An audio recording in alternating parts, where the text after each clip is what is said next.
what really happened with your host, Mike Rivero, because World War III is a really bad idea.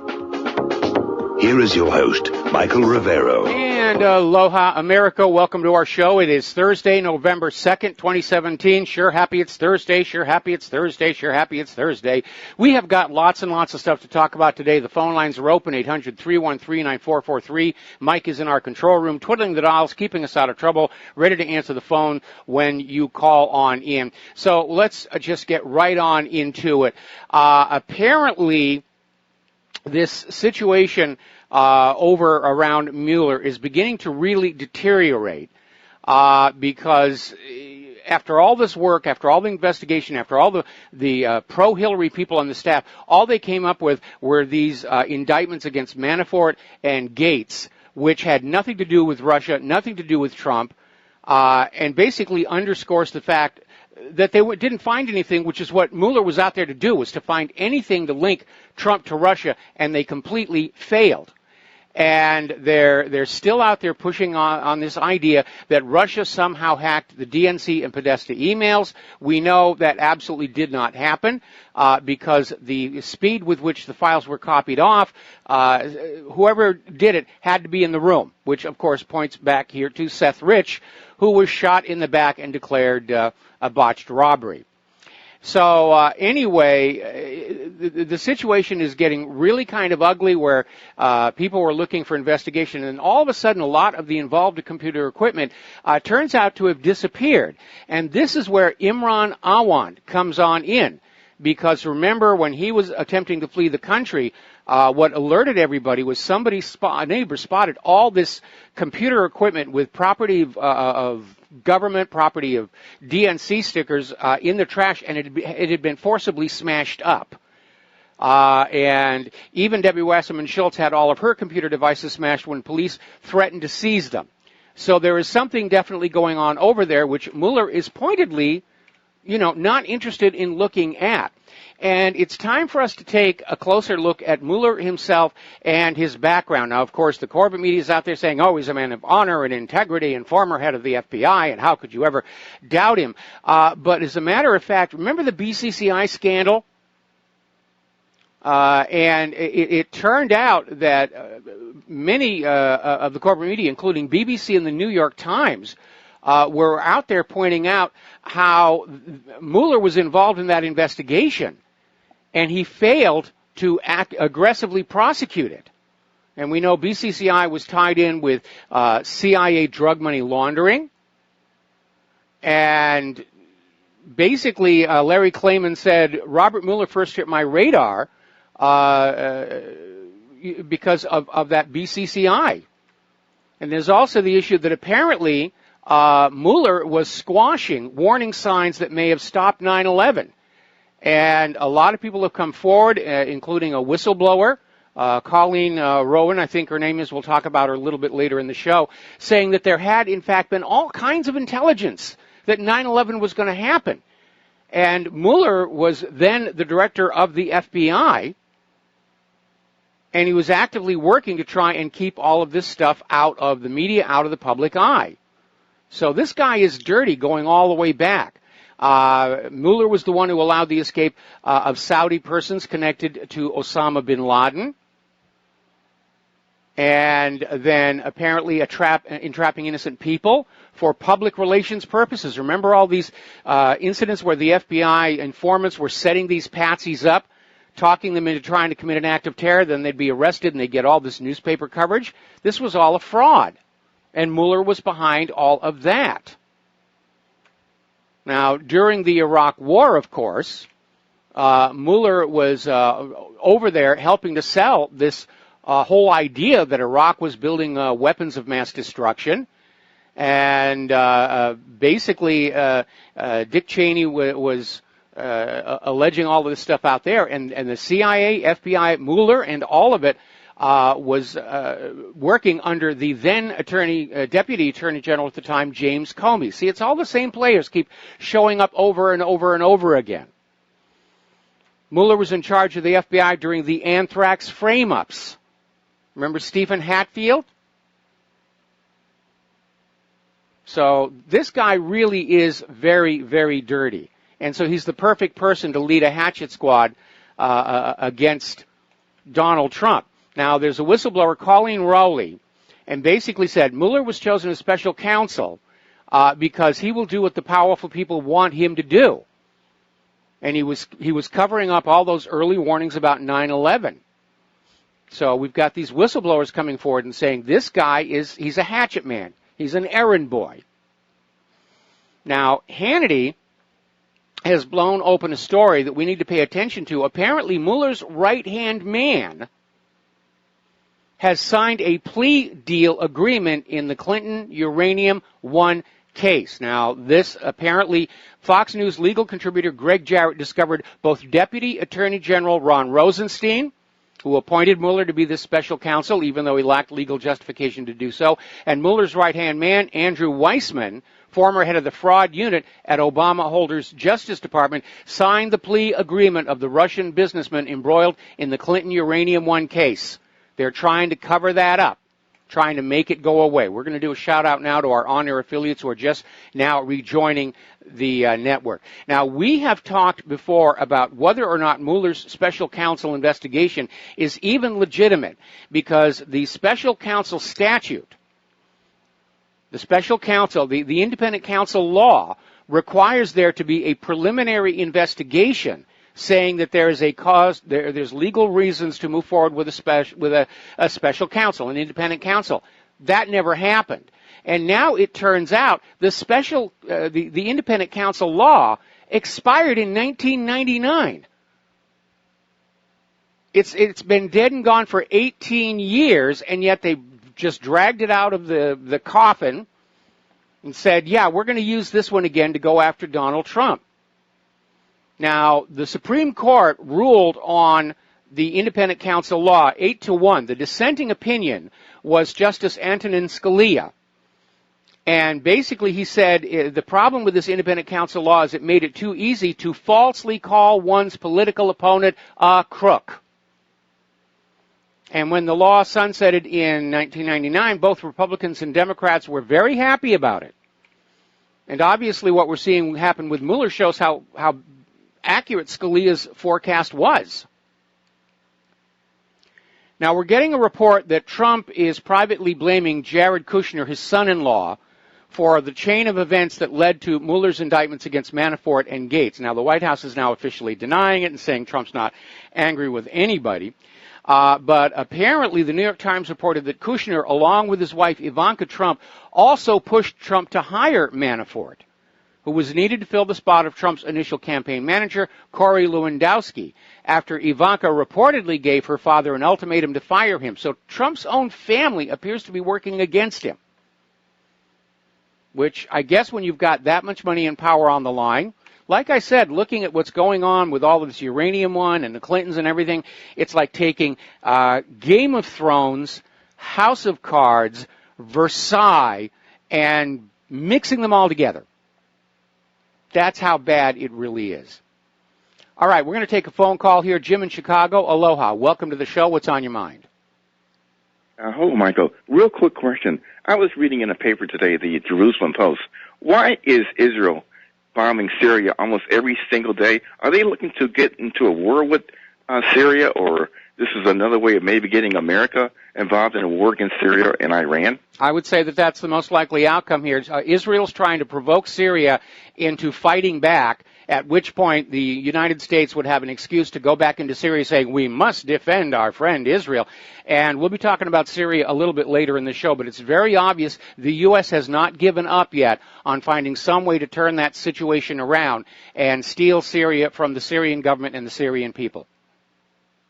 Right. And the final point, not point, but question, this guy that Trump is going to head the Federal Reserve, Jerome Powell, you know, this is a guy that was appointed by Barack Obama to be a governor. Do you have any information about this guy? Well, unfortunately, it does suggest that Trump is not going to stand up to the Federal Reserve. He's just putting another Federal Reserve person into that chairmanship, and so we're not going to see anything change there. That's what I thought. All right, thank you very much. All right, thanks an awful lot. We're going to let you go. Now, getting on back to the corruption stories here. Do you remember when the House Intelligence Committee was trying to get a look at classified documents related to that now discredited anti-Trump dossier? And they said, we wanted a closed-door meeting. We want to look at it at the Justice Department, and Democrats on the committee who had argued all year there was no need for a subpoena, we don't need to see these documents, there's nothing there. Well, now that they're actually there, the first ones to show up for the private viewing of the documents were the Democrats.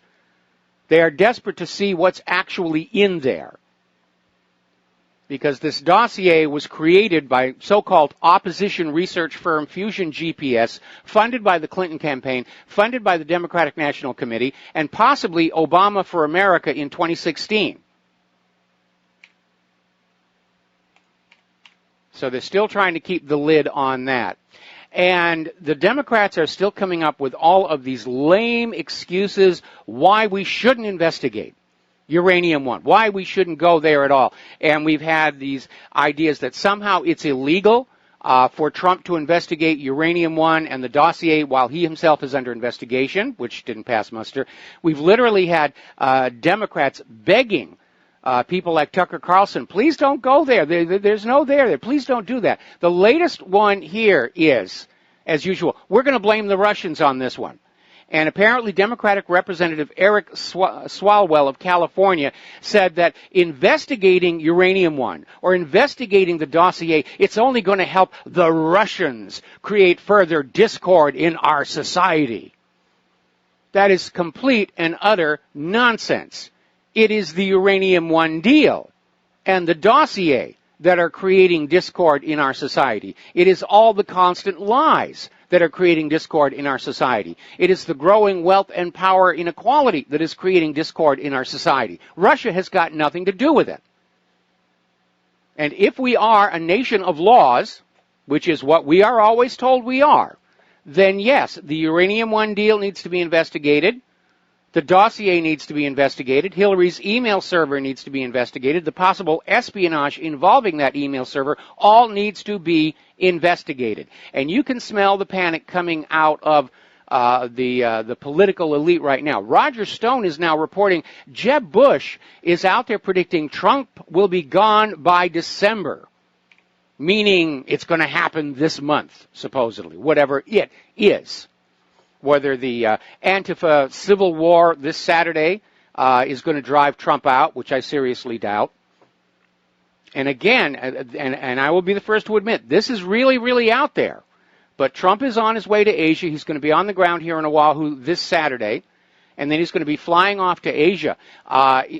What if rogue elements of our government shot Air Force One down and blamed North Korea for it? That would solve a lot of their problems. War with North Korea and all this investigation about Uranium One and all the rest of it would just go away. Far-fetched, I grant you, but we cannot rule it out as absolutely impossible. Let's take another phone call. Dustin in New Jersey. Aloha. Welcome to the show. What's on your mind? Hi, Mike. Hi. Hey, if you see Trump, you're going to say aloha, snack bar? I don't know that Trump is actually going to be out in public anywhere. I know he's meeting with local Republican Party leadership, and he's going to be apparently touring the Arizona and everything. I have no intention of trying to meet him. I would have loved to have met him before my disillusionment, but unfortunately Claire and I have a funeral on Saturday anyway, so I'm not available to do anything. Hey, Mike, on Trump, I got to disagree with some of the callers coming and say, you know, he done some things good or this or that, or the economy's doing great at 3%. It's all phony, baloney numbers. The economy's still in the same shape it was before Trump was in. Yes, it's just worse. Manipulated. It's worse. It's going. They can't stop it. They can't stop the collapse. All they're trying to do is saying if we can get into a major world war before it collapses, then we can duck the blame for having ruined the economy, because that's what they did back in 1907 and 1929. Yeah, that's why Trump has made a big mistake, because remember during the election, he was like, we're in a big fat bubble. Everybody remembers what he says. And then all of a sudden he gets in, all of a sudden the stock market's doing great. The stock market's doing great because companies are buying free money with 0% interest, and they're cranking up their stocks with it. That's it. They're not investing in the country's infrastructure at all. No, they're not. It's market rigging games all over Wall Street, and the stock market is completely disconnected from the real economic lifeline of the American people. Yeah, because you got homeless tents. If it was doing so great, those homeless tents would be all being packed up. People would be back to work, but they're not. You got a lot of part-time jobs. That's not going to pay the bills. What are you going to get? 3-4 jobs? You're a debt slave then. You're a debt slave. So people need to start thinking, Trump's been captured. He's been captured, or he's part of the tribe. I don't know. I voted for him, but you know what? The system's rigged. I think we've all come to that conclusion that whoever gets in, it's hopeless, man. It's just hopeless, Mike. It's just it's such a rigged game, and I don't think anything's going to happen to Hillary or any of those people, because they got their groupies in there and their fellow travelers, and I just don't think anything's going to happen to them. Well, I got to be very honest. Looking at their current reactions right now and what they're doing, I don't think they share your confidence. I think they're seriously afraid that something could happen, that somebody could turn on them, and it may have happened. We're going to be talking about that in a little bit. I hope so, Mike. But I'm getting to the point where I get so mad now because of just this corruption. And it's not just they're corrupt; they ruin the country and they ruin the West. Them and their group in England and France and Germany and all those other Western countries that are they don't give a crap about the regular person. I think everybody pretty much calling in by now can figure that out. But all right, thanks, Mike. Have a good show. All right, thanks an awful lot. We're going to let you go. And yeah, when government becomes corrupt and government sees that the nation itself might start to fall apart, what do? They start looting and plundering left and right, and that seems to be the phase we're in right now. But again, we're seeing a lot of cracks appear in that facade of the deep state here. They're exposed now. The rock has been rolled on over, and the American people are looking at what's wriggling around in the slime underneath there. Now, do you remember when it first came on out that the Hillary Clinton campaign and the DNC had funded this Fusion GPS? They used a law firm as a cutout, which may open them up to money laundering charges, to go on out and find this Christopher Steele who ginned up this dossier, apparently now out of thin air. And Hillary Clinton came on out and said, oh, absolutely, I had no idea. We certainly had nothing to do with it. Well, the paper trail goes back to them. So now Hillary's out there saying, yes, we funded the Trump dossier, and it was legitimate for us to do it, and we're still evaluating, the provenance of the report. In other words, she's out there saying, yeah, we funded it. We still think it tells the truth. Now, here's where it starts to get interesting, where the cracks are starting to show.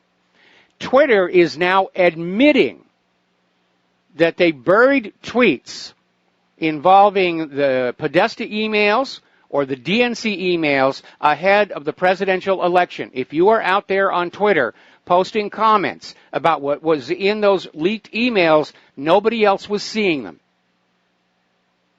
Twitter was censoring them, and now they're admitting it. They may even actually still be proud of it. Yes, we helped protect the Hillary beast and so forth.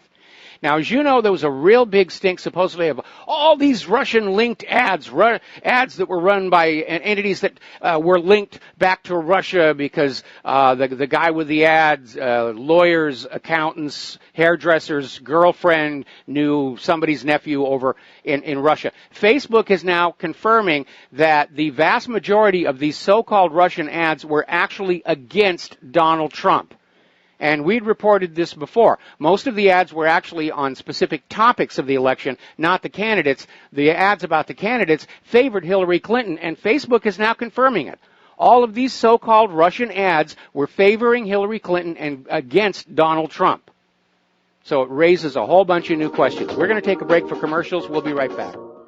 And aloha, America. Welcome back to our show. And Fox News has found yet another corruption over at the Clinton Foundation. And apparently shortly after Hillary Clinton left the Obama administration, the State Department quietly took steps to purchase real estate in Nigeria from a firm whose parent company is owned by a major donor to the Clinton Foundation. And again, this is just a lot of skullduggery, where the State Department is doing business with people even after Hillary had left as Secretary of State. They're giving favorable treatment to donors to the Clinton Foundation. Now, here may be the opening salvo in, shall we say, the war against the deep state. It turns out Donna Brazile has decided to come clean. And yes, there's a book deal involved with it, so let's be honest about it. But remember, Donna Brazile was appointed the interim Democratic National Committee chairwoman after Debbie Wasserman Schultz was forced to step down following the leak of the DNC emails. And Donna Brazile is out there saying that she found proof that Hillary rigged the race against Bernie Sanders. So even without the hidden emails and everything, it's out there now. And what Donna Brazile is saying is that Hillary Clinton's campaign took over the Democratic National Committee even before the primaries began, because the Democratic National Committee was heavily in debt. And Hillary basically came on in and said, I will help you get out of your debt, but you're going to do what I tell you to do. And so Donna Brazile is out there saying that she found absolute proof that the DNC and Hillary rigged the primaries against Bernie Sanders. So probably not going to see that on the corporate media, but it's out there. Last year's election was a monumental fraud. And it was Hillary and the DNC who were doing all these things, and now they're trying to say, oh, no, it wasn't us, it was Trump. So those evil Republicans, we would never do anything like that. We're Democrats. Now, the good news is, according to Forbes' list of the most powerful women on earth, Hillary Clinton has now plummeted to 65th. When she was Secretary of State, she held the number 2 position behind Angela Merkel, who's still number 1. But apparently, British Prime Minister Theresa May is now in the number 2 spot. But as far as Forbes is concerned, Hillary's influence is very much on the wane. Now, getting on back to what happened in Manhattan, and I don't want to get caught up on who saw this and whether it was really screaming Aloha Snack Bar. But again, this idea that this supposed fanatical terrorist had a girlfriend, 3 kids, and was carrying a paintball gun and a BB gun. It feels like another staged incident, like Las Vegas. And they're pushing the terror angle here because the USA Patriot Act is up for renewal. And if they don't have a terror attack with which to push that agenda, then the USA Patriot Act is going to sunset. But if we take what happened in New York at face value, it basically tells us the war on terror has failed. First and foremost, because it happened. An act of terror happened. Now, our suspect is a legal immigrant from Uzbekistan, a country not on the United States fear-mongering terrorist nation list. And remember, this was first reported as both a truck attack and a shooting. And they had to pull back off the shooting when it turned out all he had was the BB gun and the paintball gun. So who was out there saying, oh yeah, people were shot, people were shot? It was all over the media. People have been shot. What, with a paintball? And notice the difference in reporting between what happened in New York and what happened in Las Vegas. In Las Vegas, where it was this white guy, no, it's not an act of terror. It's not an act of terror. It's only an act of terror when it fits the narrative for U.S. propaganda supporting United States foreign policy. For all we know, what happened in New York yesterday was road rage or a bad reaction to prescription antidepressants. But they're going to be out there pushing that terror theme to keep you scared, to keep you dependent, to try and get an extension on the USA Patriot Act. It's all propaganda. We'll be right back after these few words. Hello, hi, America. Welcome back to our show. Now, as you know, this Saturday is supposed to be the big beginning of Antifa's civil war to get Donald Trump and Mike Pence out of the White House, and they've got websites all over the place, and they've got events scheduled in a lot of cities across the country, including right here in Honolulu. And as I mentioned earlier in the week, the local Republican Party actually sent out an email saying, do not go down and attend this event, because their intelligence is that agent provocateurs disguised as Trump supporters are going to try and start violence, which is exactly what Antifa wants to see happen. Now, remember, we had that story that broke earlier in the week, how the leaders of Antifa went to the G20 to meet with the leaders of Al-Qaeda and ISIS. So they're all part of that same group, that same mind think. And they are very well funded. This is not a grassroots movement. And Alex Jones reported on how Antifa came up with enough money for a complete whole-page ad in the New York Times. Now, interestingly enough, Salon came on out and said Alex Jones was lying. So on one of his more recent broadcasts, he held up the newspaper. It's a full-page ad. That's a lot of money. Screaming about, come and join us, it's the beginning of the end of Donald Trump. And I'm hoping it'll fizzle the way the riots they tried to start right after the election did. But it's very obvious there is a huge push on this. There's a lot of money being poured into it. They're probably hiring a lot of crisis actors and agent provocateurs to try and get something going. I'm very alarmed that Donald Trump is going to be out of the country while all of this is going down. But we need to basically get on out there. I'm going to be reposting that story about how Antifa met with the leaders of Al-Qaeda and ISIS at the G20. And that needs to go everywhere on social media. And hopefully Reddit and Twitter and Facebook and everything won't be trying to shut that one down. So maybe you ought to use your email or just talk to people about it. Because Antifa is not working for the United States of America. They're working for the globalists.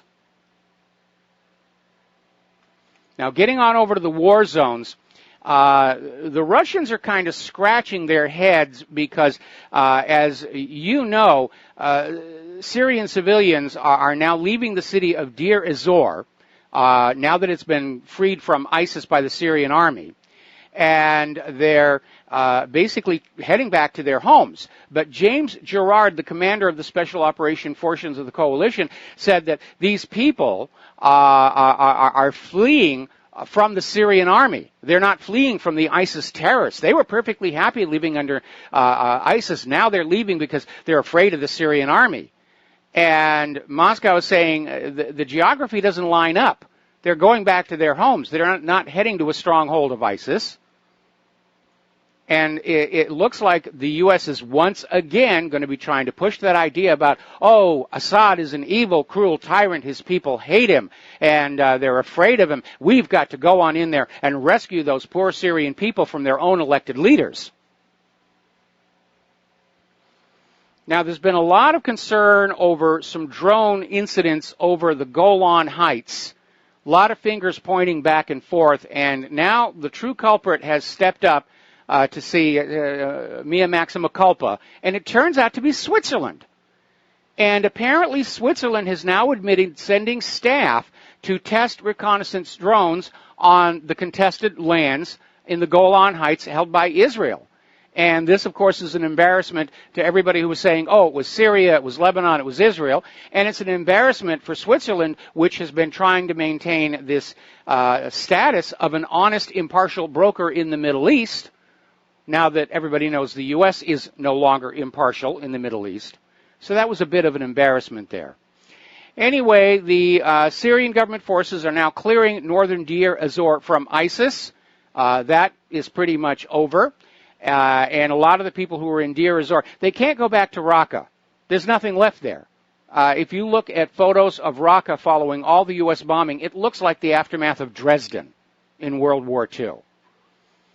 But basically, the Syrian government forces are now going to shift their focus to basically getting the rest of the western bank of Euphrates freed from ISIS.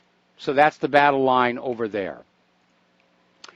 Once again, Israel has violated Lebanese airspace to strike Syria. We had the caller earlier in the show. Basically flying into Lebanon without Lebanon's permission. Lebanon keeps complaining. The UN keeps doing nothing. and they flew over eastern Lebanon and conducted an airstrike into the rural area of Homs, supposedly targeting a factory there. And what I think is going on is Israel is desperate to try and provoke some kind of a reaction from Syria, that they can then turn around and say, oh my goodness, Syria is attacking us, Syria is making war on us, help us, United States of America. And the U.S. will have its excuse to go back into Syria and say, we must help our friend in the Middle East against the evil tyrant Assad. But I don't think Assad is going to bite. And we know Israel likes to use a lot of false flags. And even Syria has gone to the UN saying that these so-called errant artillery shells that are flying into Israel and hitting nothing but dirt, that Israel uses as justifications for attack on Syria, that they're all false flags. Everybody understands how Israel and the United States are playing these games. Now, over in Iraq, everybody was kind of hoping that this whole Kurdish independence thing was going to settle down now that it looks like it's not going to happen. But apparently Iraq is now threatening to resume a full-on invasion of the Kurdish territory, saying that the Kurds are using these ceasefire talks to buy time to try and reinforce themselves militarily.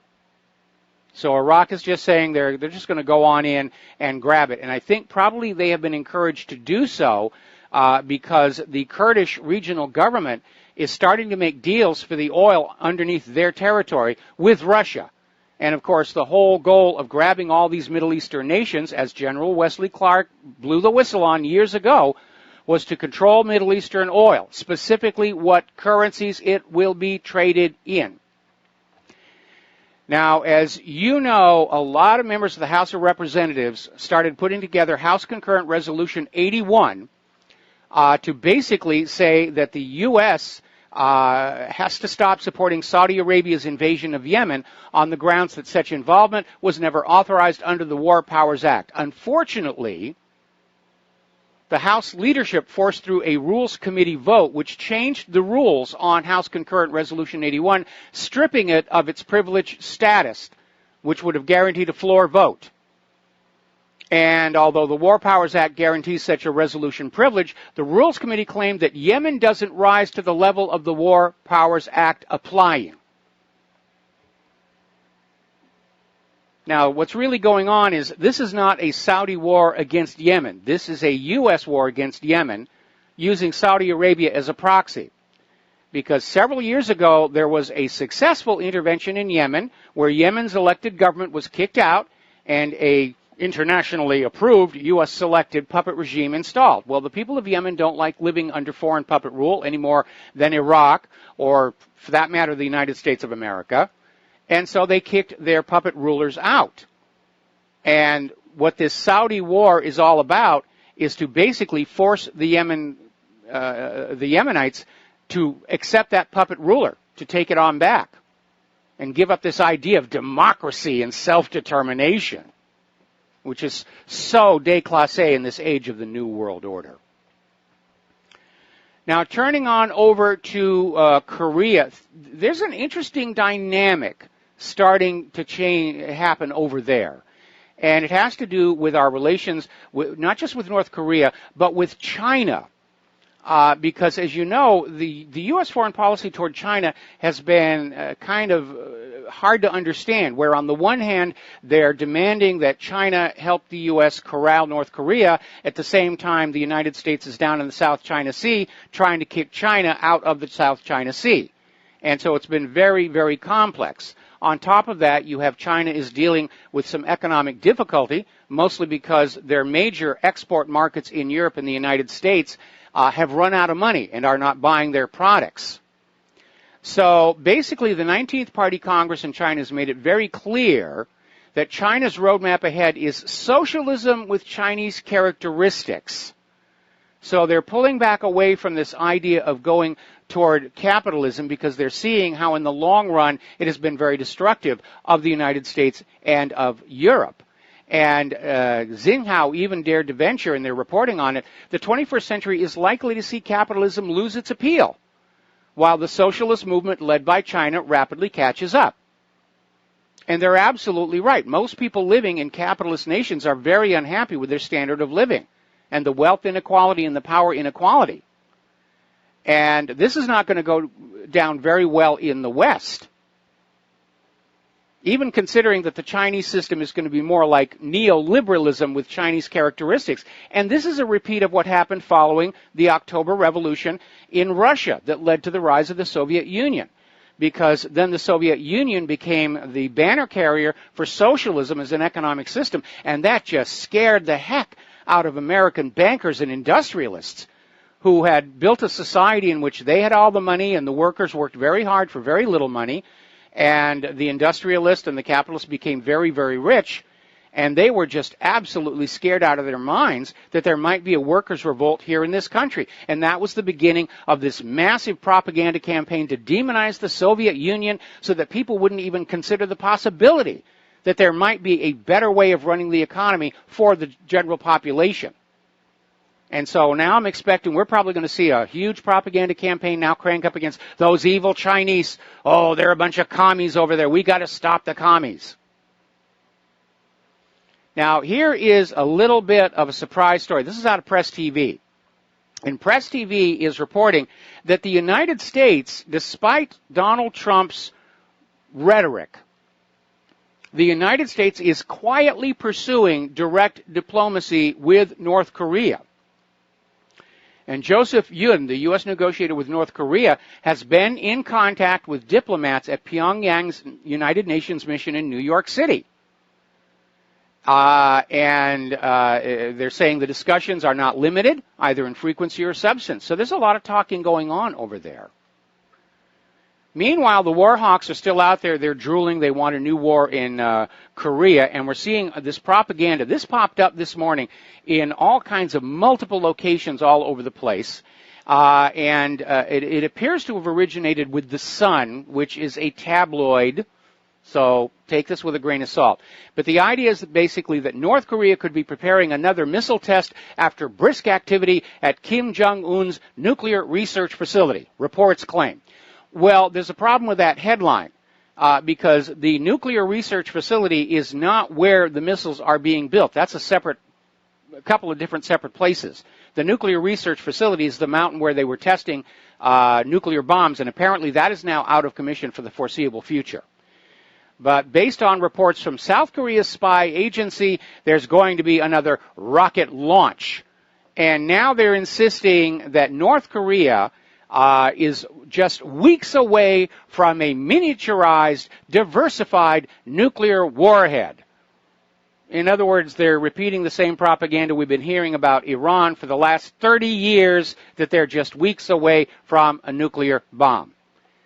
Now, let us say, for the purpose of argument, that North Korea has got missiles that actually work, and some of them do.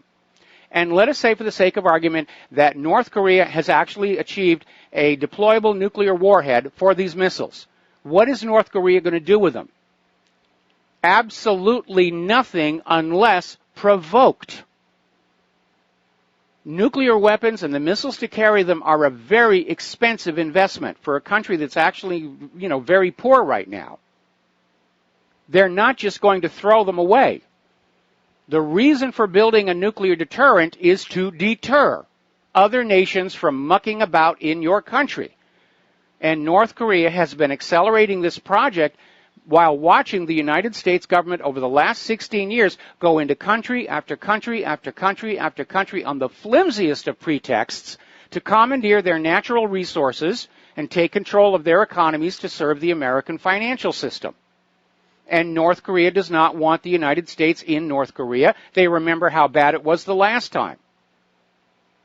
And there's nothing wrong or provocative about North Korea testing a missile. All nations that with weapons development programs, they test those weapons to make sure they're going to work when needed. The United States tests missiles all the time. You've got the Pacific Missile Test Range out here on the next island over. They've been firing stuff out of there. Russia's firing test missiles from Plesetsk. It's only in the case of North Korea where testing a missile is all of a sudden a provocative act. Now, here's another little surprise. This is coming out of CNN, no less. The leaders of China and North Korea have exchanged personal messages, and North Korea is saying China's Xi Jinping wants to boost ties. Now, this would not really be very surprising because China understands that North Korea may be nothing but a front porch for the U.S. war against China and the yuan. And so better to have that porch and screen door on China's side than on the U.S. side.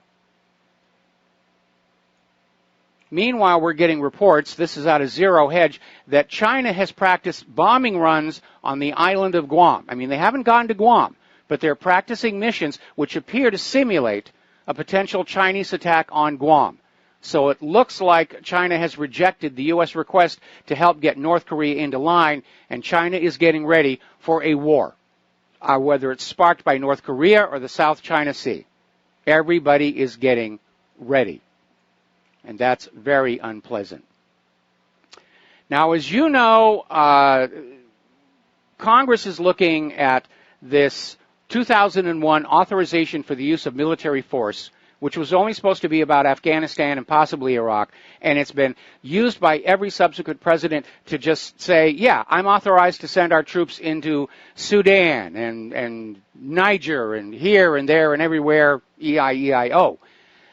And Congress wants to reassert their control over the war policy, and they're opposed by Mattis and Tillerson, who are saying they need a new authorization for the use of military force without any restrictions on it whatsoever, either time-wise or geographically. Open-ended perpetual war. That's what they're pushing for. And as a result, there's a call for a new, renewed anti-war movement. We'll be back after these few words. Aloha, America. Welcome back to the show. And before the commercial, we were talking about how Mattis and Tillerson are out there saying we need an open-ended authorization for the use of military force everywhere on the globe for however long we want to do it, which I think has to be making the rest of the world's leaders very, very nervous right now. And adding to that is a revelation where the Turkish parliament, after 10 years of hemming and hawing and shuffling their feet, has finally acknowledged something that we've known about for a long time. 5 nations in Europe, Belgium, Netherlands, Germany, Italy, and Turkey, have U.S. nuclear weapons inside their military bases. 150 tactical B-61 nuclear weapons aimed at Russia, Iran, and whoever else the United States doesn't like. Here's the kicker. These weapons are under the military control of these nations, making them 5 non-declared nuclear powers aimed at Russia. So remind me again how Russia is the aggressor in all of this. Now, the B-61 is a major league weapon. So if World War III were to break into a nuclear conflict, it's going to spin out of control. I'm sure that Russia knows these nations have these nuclear weapons, and that makes them all targets. Now, over in Crimea, 2 natural gas pipelines have been damaged, and they're saying the indications are it was sabotage. Somebody's trying to sabotage those gas pipelines. There's a lot of that going on here. A lot of these wars, it's still about oil pipeline rights of way. That and the opium is why we went into Afghanistan, an oil pipeline right of way.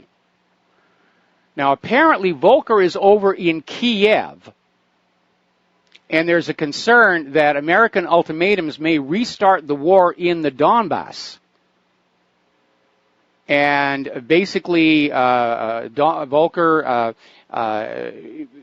is promising Ukraine U.S. aid in returning Ukrainian territory, meaning Crimea, and apparently trying to force Russia to drop the Nord Stream 2 project, which is an oil and gas pipeline that would deprive Kiev of transit revenue of around $2 billion a year.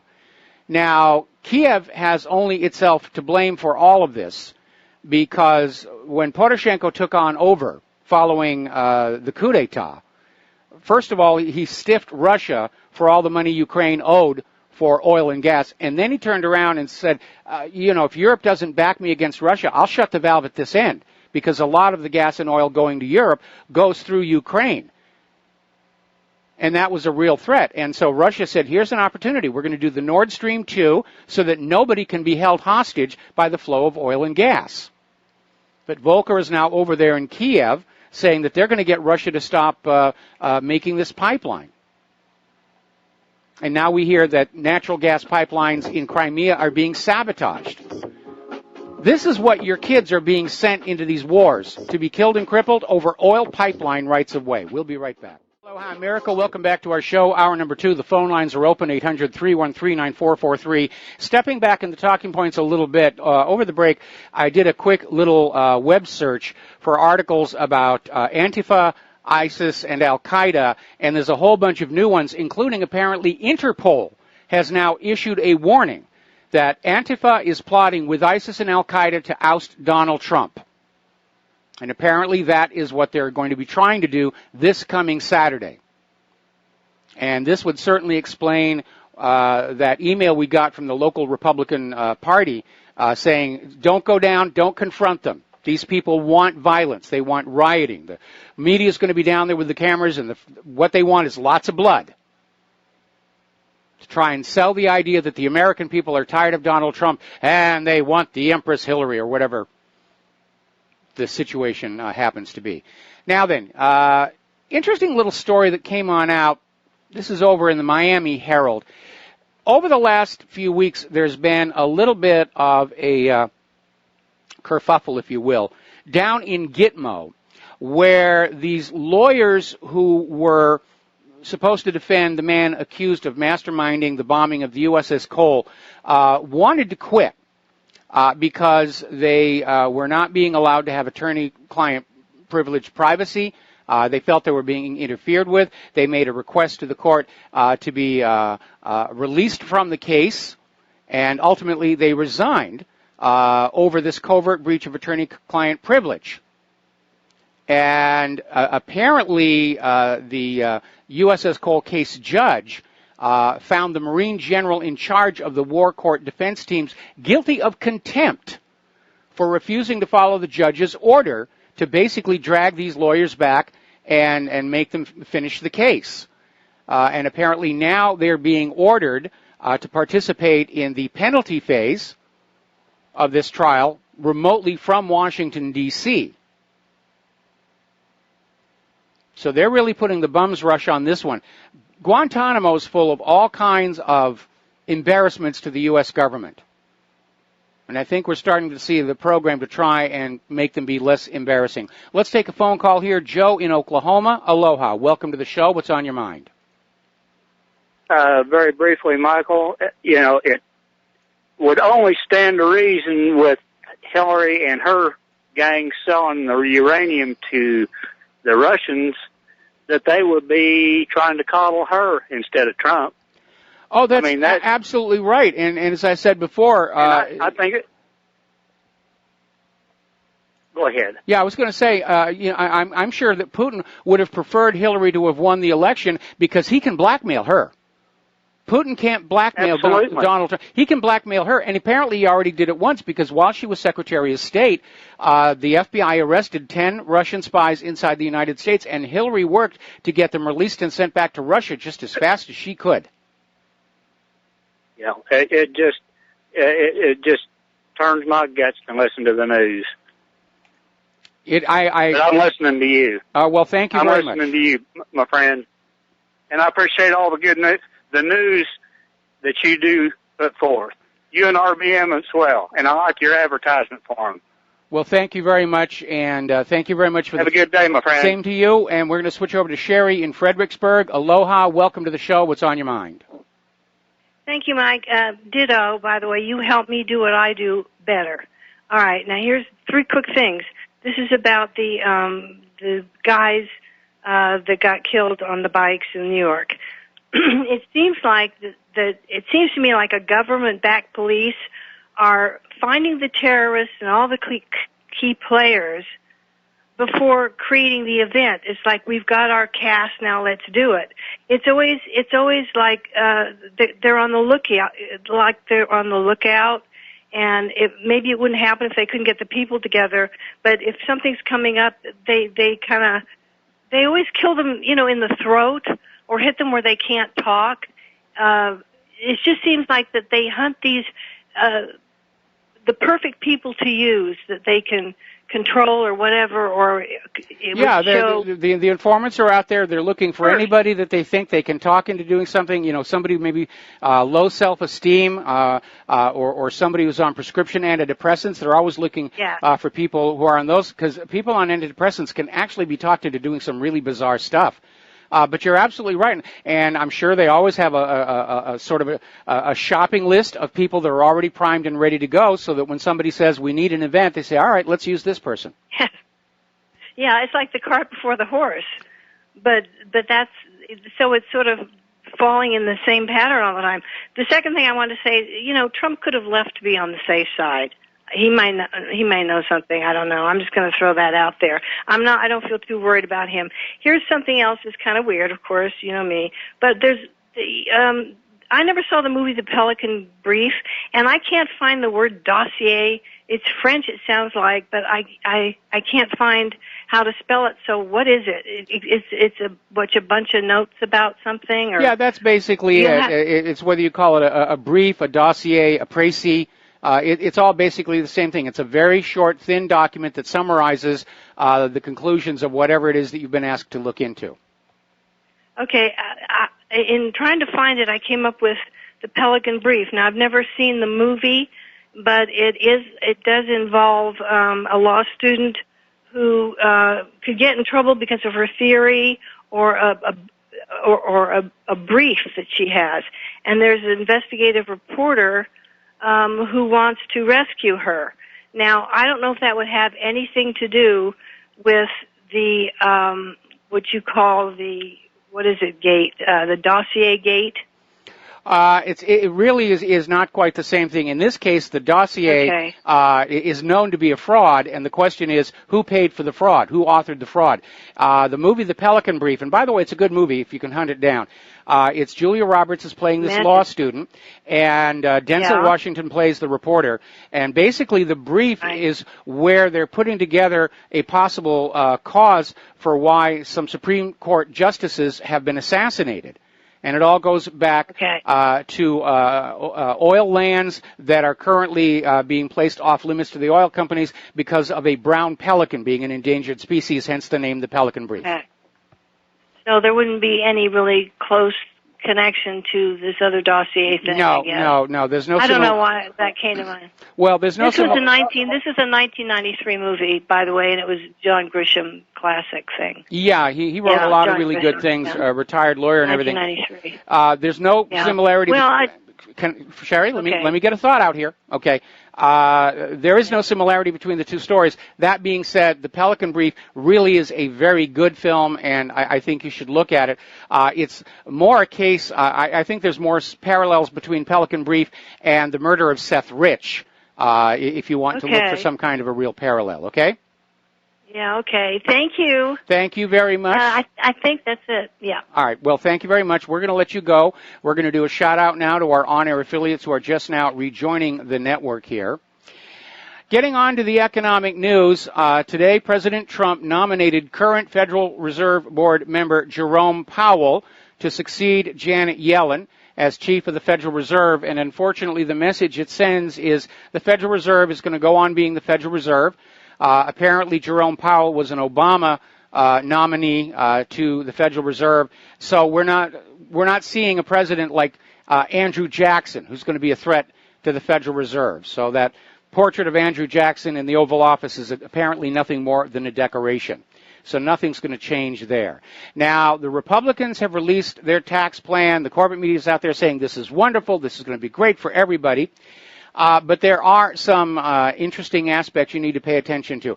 In brief summary, it's basically more for the already rich and less for the already poor. and they're cutting the number of income tax brackets to try and simplify things in terms of filings. The standard deduction will be larger for ordinary people who don't itemize. The corporate rate is being cut to 20%, more money for the corporations, and they're putting a new cap on mortgage deductions, which means you're not going to be able to take as much of your mortgage off the taxes as was the case years and years ago. And even worse, the new GOP tax bill does not repeal the Obamacare individual mandate. So it's not really very good news at all. 78% of U.S. workers are living paycheck to paycheck. 71% of U.S. workers are deeply in debt. Does that sound like a healthy economy to you? I remember when I was a kid where debt at the consumer level was your car loan, your mortgage, that was it. And everybody had savings accounts. You were encouraged to save money. They even taught that in the school. They even gave out free piggy banks to encourage you to, thrift and saving for a rainy day.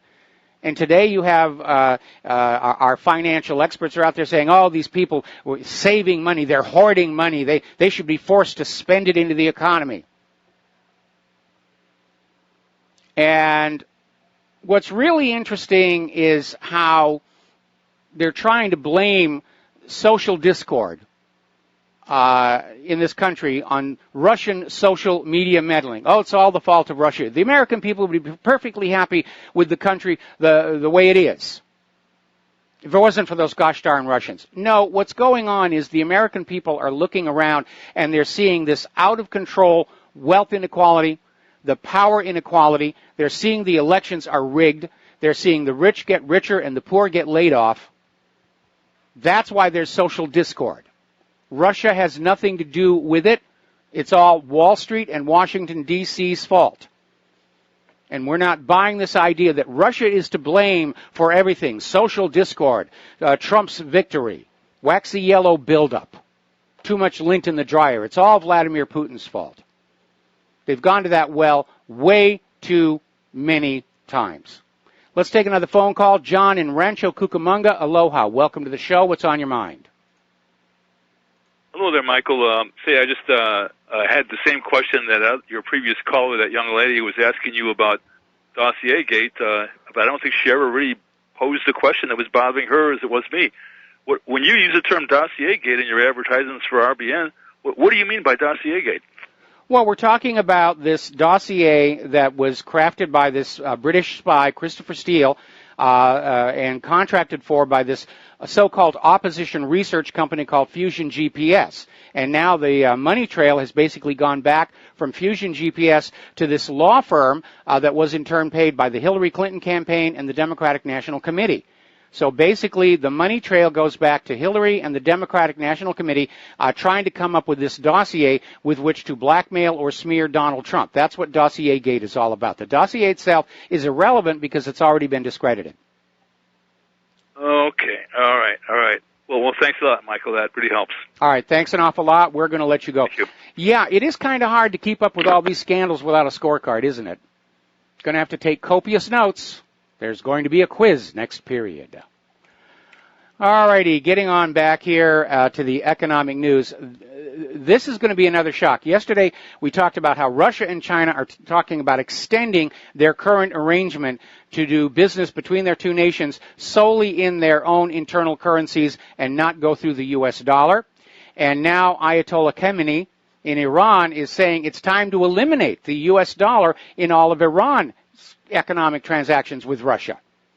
So bit by bit, countries are turning away from the U.S. dollar, and that is the harbinger of an economic disaster for this country. Because going all the way back to the Bretton Woods Agreement at the end of World War II, the U.S. economic system got lazy. They had all this wealth just pouring in from every other country on earth that was forced to use the U.S. dollar for cross-border trade and banking, and they allowed our manufacturing to decline. And then to cap it off, they had that disastrous experiment with GMO agriculture. So nobody wants to buy our manufactured goods. They're overpriced junk, even our weapon systems. And nobody wants our GMO agriculture. And so right now the entire U.S. economic system is dependent on that revenue stream coming in from other nations being forced to use the U.S. dollar to buy natural resources like oil or to do banking and transactions across the border. But the world is turning away from that. They're turning toward BRICS. They're turning toward the Shanghai Cooperative Organization, the Asian Infrastructure Investment Bank. The Western economic hegemonic system, dollar-dominated, is falling apart.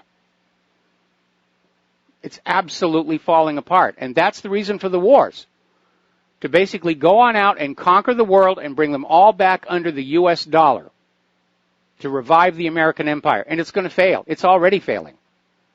I wish there was somebody in Washington, D.C. who had the gonadal tissue to stand up and say, this is not going to work. It's time for a rethink all the way back. And the rethink would be, let's stop spending all this money killing other people in other countries. Let's bring all of our people home. Let's bring all of what remains of our wealth home and start rebuilding this nation. Get it back to being a manufacturing powerhouse. Getting back to agricultural produce other nations want to buy rather than are forced to buy through various arm-twisting international so-called free trade agreements. But unfortunately, Washington is caught up in its groupthink. Apparently, even Donald Trump has succumbed to it. Well, the latest enrollment period for Obamacare has just started. And it's going to be a couple of months before we know what the real numbers are. But experts are saying they don't think there's going to be a lot of sign-ups because of the skyrocketing premiums, 37% on average, and the deductibles are going up as well, making these Obamacare health insurance policies absolutely worthless for the money. Most Americans who are paying these huge premiums for Obamacare health-compliant policies will never use them because the average American doesn't go to the doctor enough to use up that deductible. The only time your health insurance will actually kick in is if you have a serious accident or illness.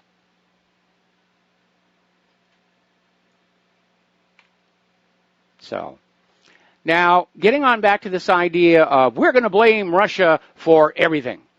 We're going to blame Russia for everything. As you know, because of Brexit, because of Catalonia, because of Kurds, and now we have Lombardia and Venice in Italy are talking about sovereignty. The Scots are talking about a second independence referendum, mostly based on the fact that they know the first one was stolen from them.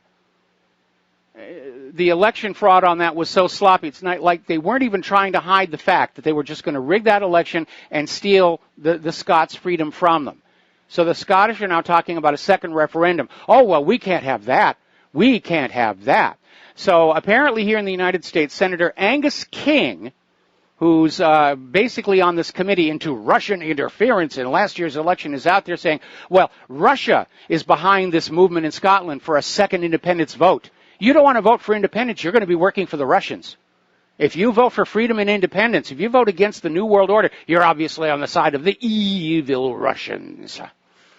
Meanwhile, British Foreign Secretary Boris Johnson has come on out and says there is no evidence that Russia meddled in the British elections or politics.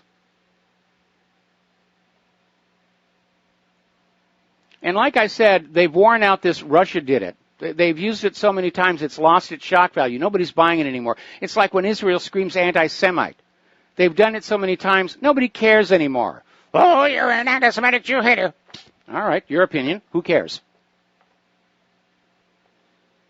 Now, apparently Spain is sending in police forces to Catalonia to basically nullify the democratic vote for independence, even though Spain is a member of the United Nations. And under the United Nations Universal Declaration of Human Rights, Spain is obligated to respect Catalonia's desire for autonomy and sovereignty, as is every nation in the European Union. And yet Brussels is fully on board with Madrid basically bringing back the ghost of Francisco Franco and turning Spain back into a fascist dictatorship. Because remember, at heart, the globalist New World Order is a fascistic system. That's what the New World Order will be, global fascism. We're going to take a break here for some commercials. We'll be back after these few words. Aloha, America. Welcome back to our show here, getting on back to Spain. The Spanish court has issued a European arrest warrant for Catalonia's ex-leader Carles Puigdemont and several other local government officials who are currently in Brussels, according to local media reports. And basically, they're going to come down hard on these people for trying to exercise their rights under the Universal Declaration of Human Rights.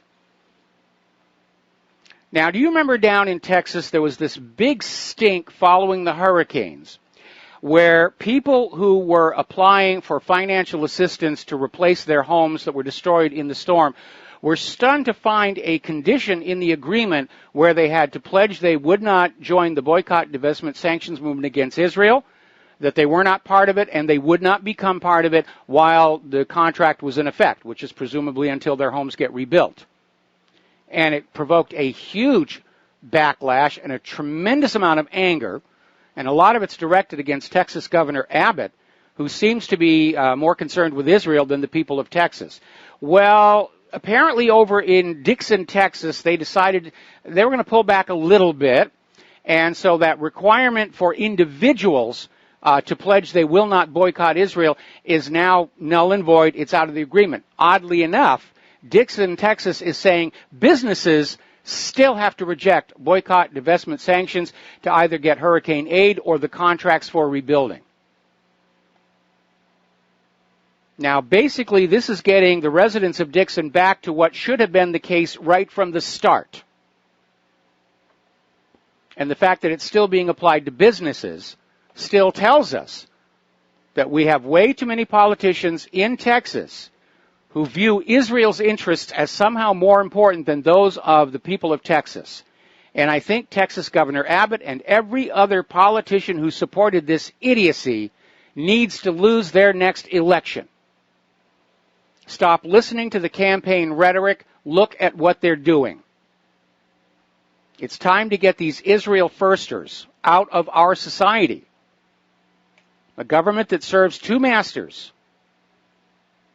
or no government can serve two masters. A government that serves Israel cannot, does not, will not serve the American people.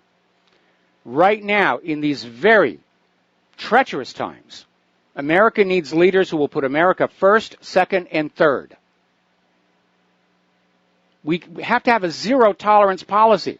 These other countries, whether it's Iraq or Libya or Yemen, they don't like living under foreign puppet rule. Why should we be any more comfortable with that? Because that's the reality. We're living under foreign puppet rule. When the governor and the officials of Texas, in trying to deal with the Texans who lost their homes in the hurricane, are out there saying, oh, by the way, you can't boycott Israel while we're doing all this for you.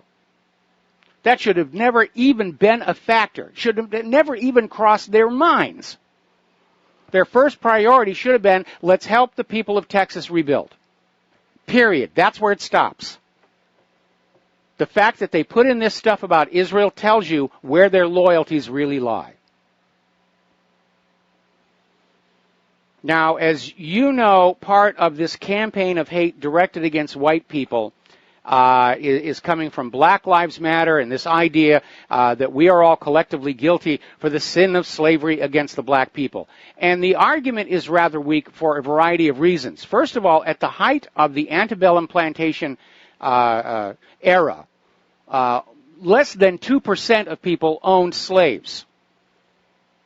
There were actually black slave owners, interestingly enough.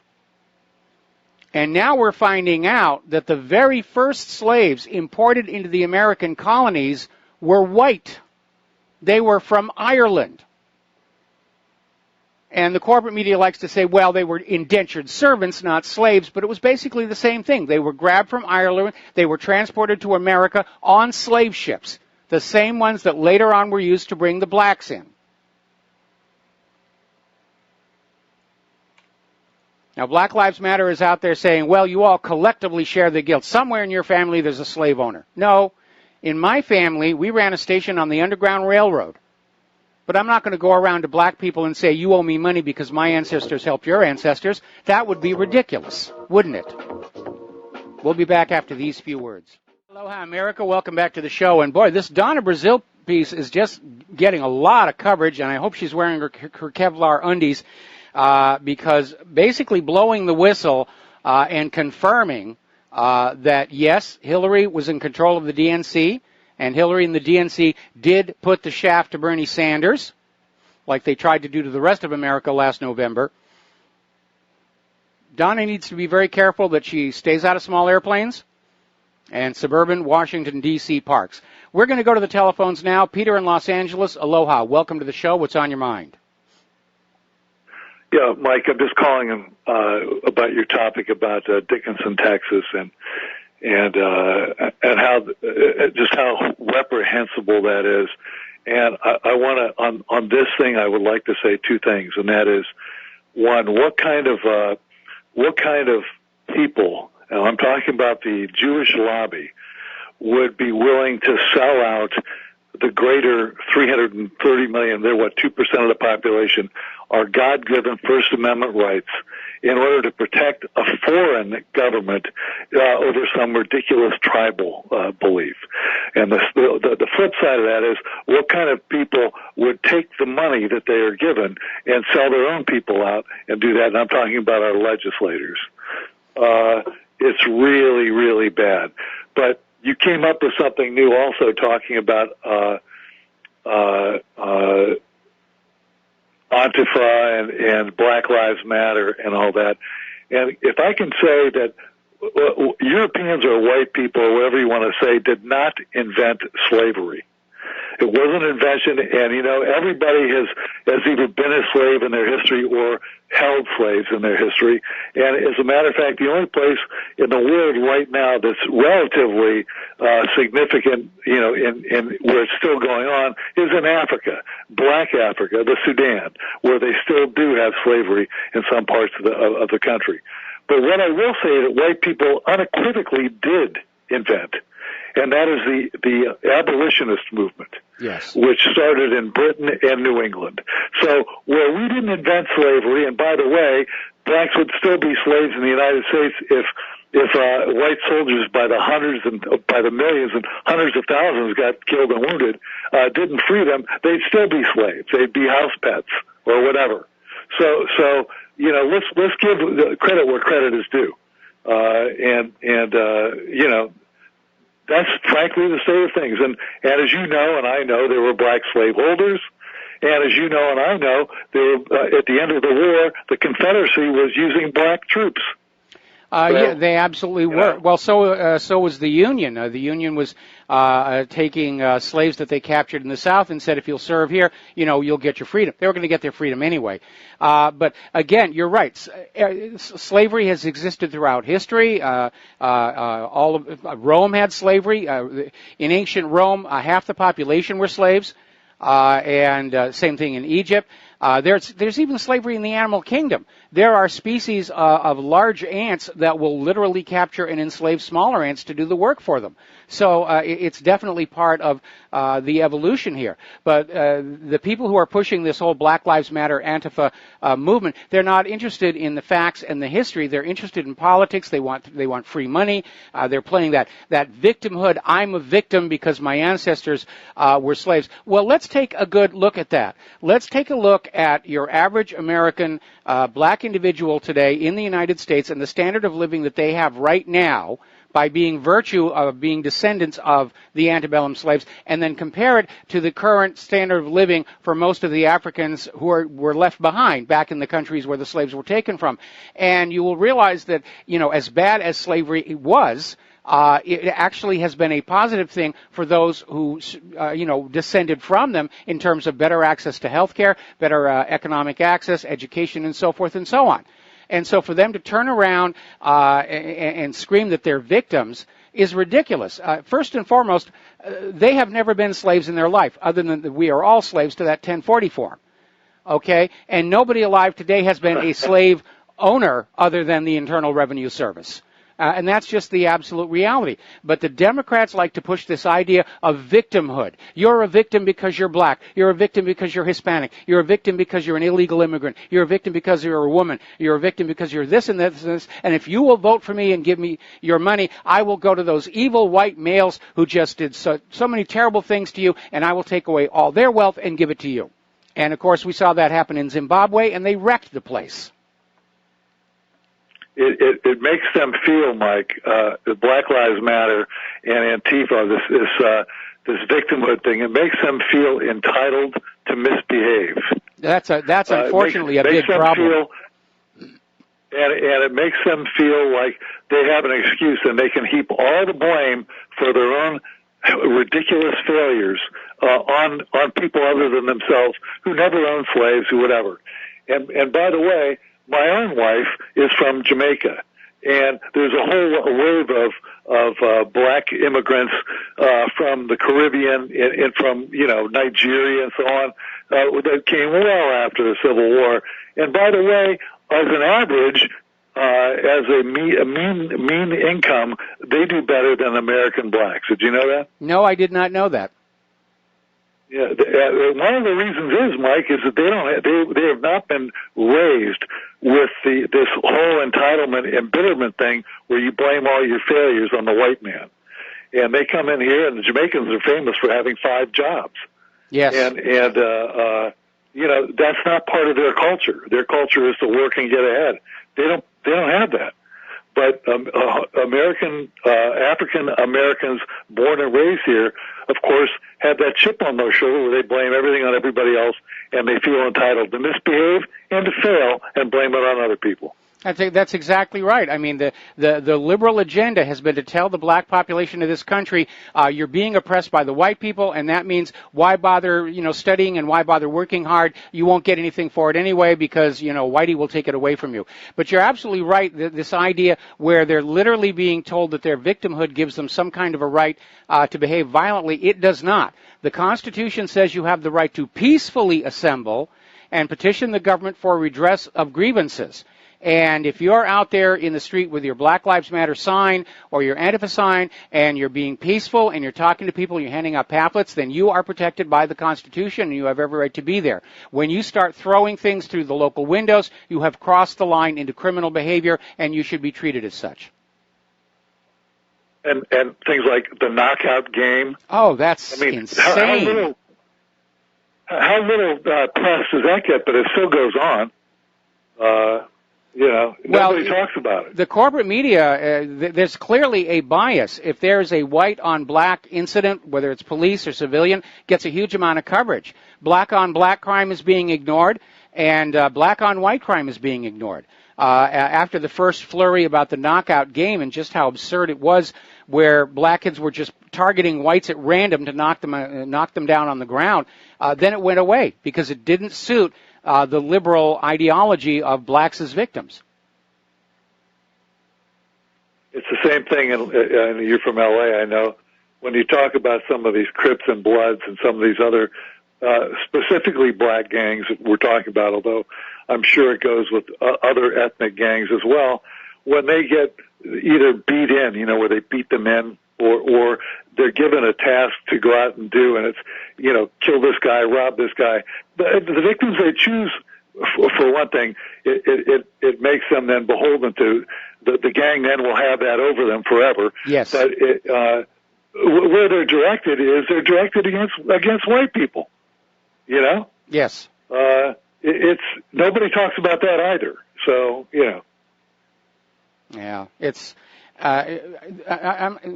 We've allowed politics to overwhelm all other considerations in our daily lives. And there's a place and time for politics, and there's a place and time where you say, politics aside, let's get back to building the nation, building our communities, taking care of our kids, getting our schools going. But we have become like the former Soviet Union, where nothing is done without considering its political ramifications. And that kind of a mindset was responsible for a great deal of social paralysis in the former Soviet Union, which led to its decline and eventual fall.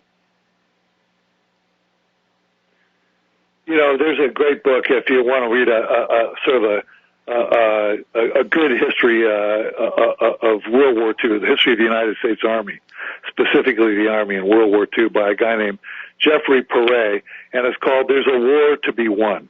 And it's how they cut through all the crap, Mike. Yes. All the to make the decisions that to win a war that was life and death, and it's just the opposite now. Just exactly what you're talking about. Everything's politicized, including the F-35, including the military, including our wars, everything in our social, media and everything else. It's all politicized. Well, what's really interesting is apparently the DNC just put out a help wanted ad for IT personnel. And the policy paper right there said we're not going to give consideration to any white people. There's too many white people in IT as it was. We're only going to be considering minority candidates. Well, I've got this really radical, very dangerous idea. How about you hire the best qualified people for the job, regardless of what color they are, what their religion is, what their gender or ethnicity? That's what equality was originally supposed to be, is you hire the best qualified person, regardless of their background. And it's been completely twisted around to where we're going to practice discrimination in employment in reverse. And we're seeing, even within the military, people are being promoted because of their ethnicity or their gender. And I think that's probably a contributing factor to these disasters we've had with the USS Fitzgerald and the USS John S. McCain, and now apparently the USS Shane. There's apparently a big stink there about how badly it's being run. A couple of years ago, Mike, the city of Glendale out here in L.A., had an open call basically to take in a new group of firefighters, nascent firefighters, and they virtually came out and said, we are looking for minority people. They didn't come out and say white people need not apply, but they said, this is what we are looking for. Yes. And of course, what is it take a ton of steel to dump on your head? You may as well not even go. Well, there's an even worse aspect. It's sending out the message that your actual qualifications no longer matter. That you're going to get selected basically like a lottery based on your skin color, orientation, gender, and so forth. And so you're going to have, white people are going to quit trying to excel and to better themselves, and you're going to have all these minority groups saying, I don't need to study or really know what I'm doing. I'm going to get picked anyway, just by random chance.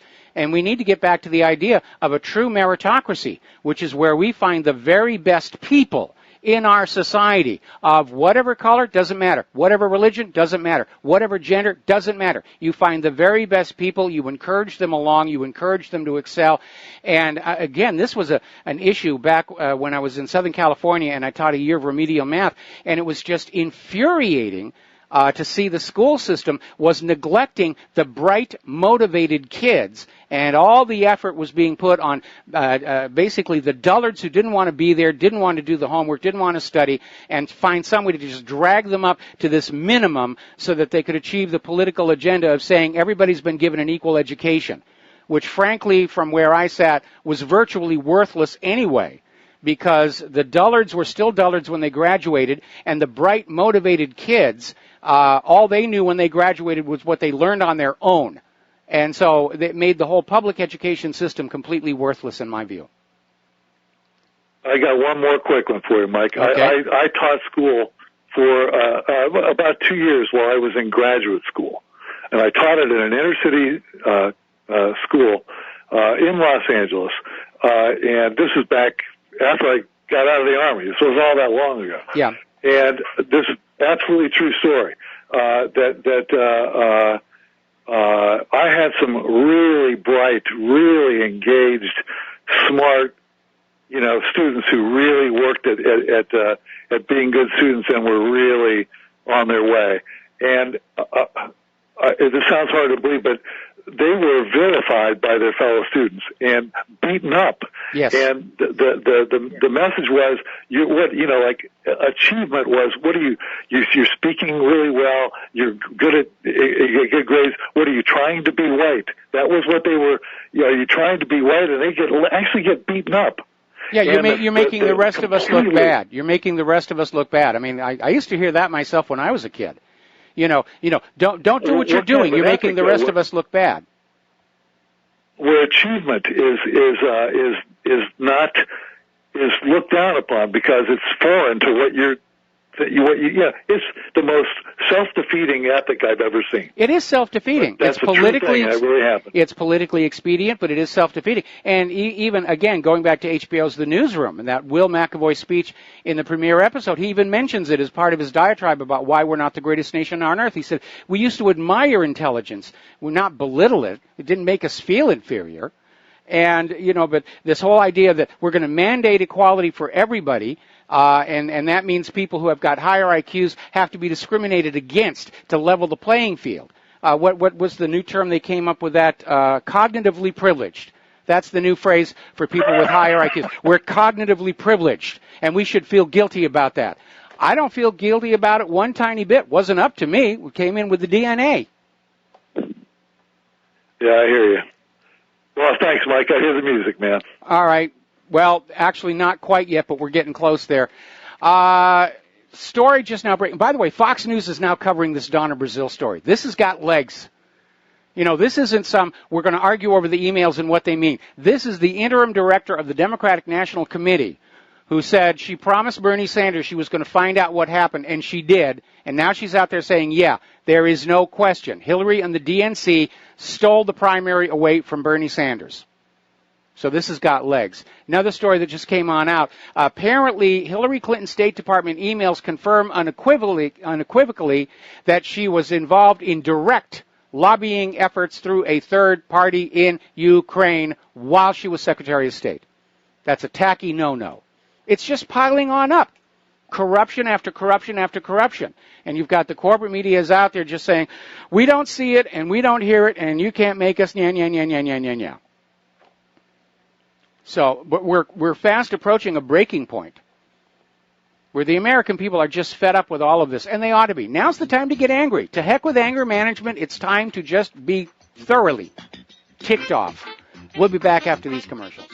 Hi, America. Welcome back to the show here, and I'm just doing a web search here, and this Donna Brazile story is all over the place. This is on fire, and they're basically out there. Let's see, Red State Watcher has it out there. Politico has an article by Donna Brazile herself, and Hillary's apparently out there tweeting a response that's less than polite. But, yeah, this is definitely a major breaking story. So, like I said, Donna, wear your Kevlar undies, stay out of small airplanes, stay out of small suburban Washington, D.C. parks, because now you become a live liability to the Clintons, and live liabilities to the Clintons don't stay alive very long.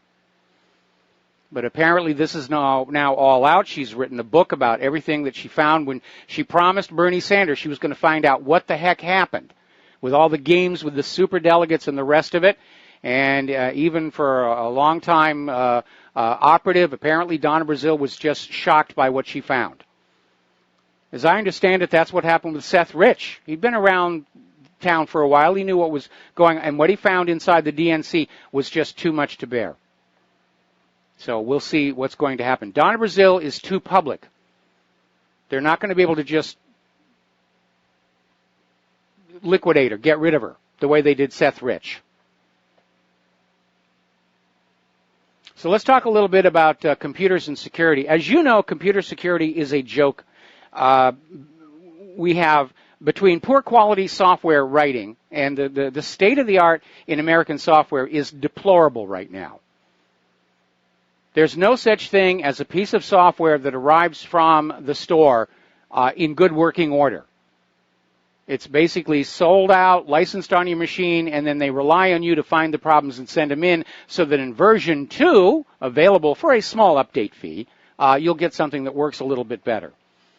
They just came out with iOS 11 for the iPhone and iPad to correct a bunch of problems with the first one. And I noticed already the bug with the calculator, they didn't fix that in iOS 11. That's still there. Now, Google is coming out with a new idea for people who are basically using the Google universe. And what they're doing is they're going back to the idea of what's called a dongle or a key. And the key will be available in two versions. One of them will be pluggable into a USB port, and the other one will operate over Bluetooth. But the idea is that when you're using this key and their system, you will not be allowed to view any compromised web pages, which may unfortunately include pages Google wishes to censor. But the idea being that if you're directed to a phishing site or something not approved by Google, you will not be able to get in there. Again, the potential for abuse, not sure I'm all that happy with it. Meanwhile, apparently there's yet another strain of ransomware, and this one is targeting people in Japan. More about this when we come back from station identification. Aloha, America. Welcome back to the show. And before, this is hour number 3. Phone lines are open, 800-313-9443. And before we get back to computers and science and more phone calls and everything, I'm reading this article that Donna Brazil penned for Politico. And we just posted it to whatreallyhappened.com. You must read this. The scale of the corruption that was going on. And basically, what Donna Brazil found was that Hillary had basically come on in with Obama and rescued the DNC, which was hopelessly in debt, and then literally took over control of the DNC, put them on an allowance for basic expenses, and then other than that, used the DNC as another fundraising system to get around the limitations on contributions to a direct campaign. And I'm about a third of the way through the article, and it's just stunning. And apparently this was all being done without the knowledge of the other officials of the Democratic National Committee. Apparently the other offices of the party had no idea what was going on. This was strictly between Hillary and Debbie Wasserman Schultz. All right, let's grab a phone call here. Francis in North Carolina, aloha. Welcome to the show. What's on your mind? Hello to you both, and snack bar as well. Okay. Well, go figure. As for this one gal, I can't even pronounce her last name right now at the moment. I apologize. Is doing the blowing up the lid off the pot, as it were. Donna Brazil. With, Hillary. Yep, bingo. I hope she has a clean bill of health, and the last time she went by to see her doctor or whatever, that she has no pre-existing health issues or anything of that nature that can be used as a, shall we say, a smokescreen or whatever, ad nauseum, you get the picture, should something happen. Regardless of how in the public she is at the moment, it can be claimed that, she had a pre-existing health issue or whatever that cropped up or whatever, regardless of what her doctor's clean bill of health has to say about it or not.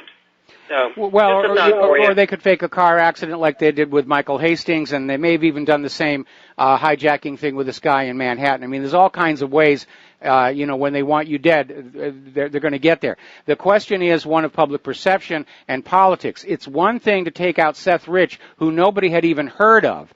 In fact, it was by killing him that they called attention to him. But in this case, Donna Brazil is out there. The book is already out. The article's already out. The damage has already been done. And, just killing her out of a sense of revenge, maybe not. As a warning to others not to go public, possible.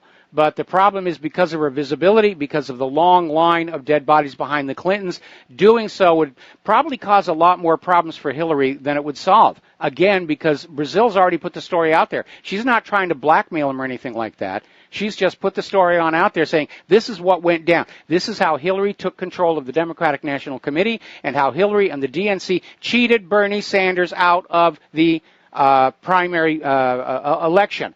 And this, of course, now that we know that this was a little bit of skullduggery, this is going to go back down to that class action lawsuit that was filed on behalf of the Bernie Sanders supporters, charging the DNC with fraud. And the DNC was trying to defend it, saying, no, we at the DNC have a right to decide who the candidate is going to be. No, that's not what happened. The officers of the DNC didn't get together and say, we're going to nominate Hillary Clinton. Hillary Clinton came on in and said, you will make me the nominee, and I will bail you out of your debt problems. Yeah. Well, what happened with Hastings, to reflect back on that situation, that was pretty blatant about what occurred with him, as far as the vehicle scenario being commandeered and so forth, and and so, ad nauseum, since most vehicles this day and time are computerized. You tell me of one hacker that can't go into that and foul the whole thing up and cause it to do what it did. So, well, that's just a thought. That's the problem. I mean, if you have one of these newer cars and it's got automatic parking, that puts the computer in control of the steering wheel. And that car has any kind of connection to the outside world, like Wi-Fi or LTE or anything. There have been several university IT departments that have demonstrated the cars can be remotely taken over. In fact, there was even one demonstration where somebody was able to hijack a car over the cellular network from like a mile away and get it to do things.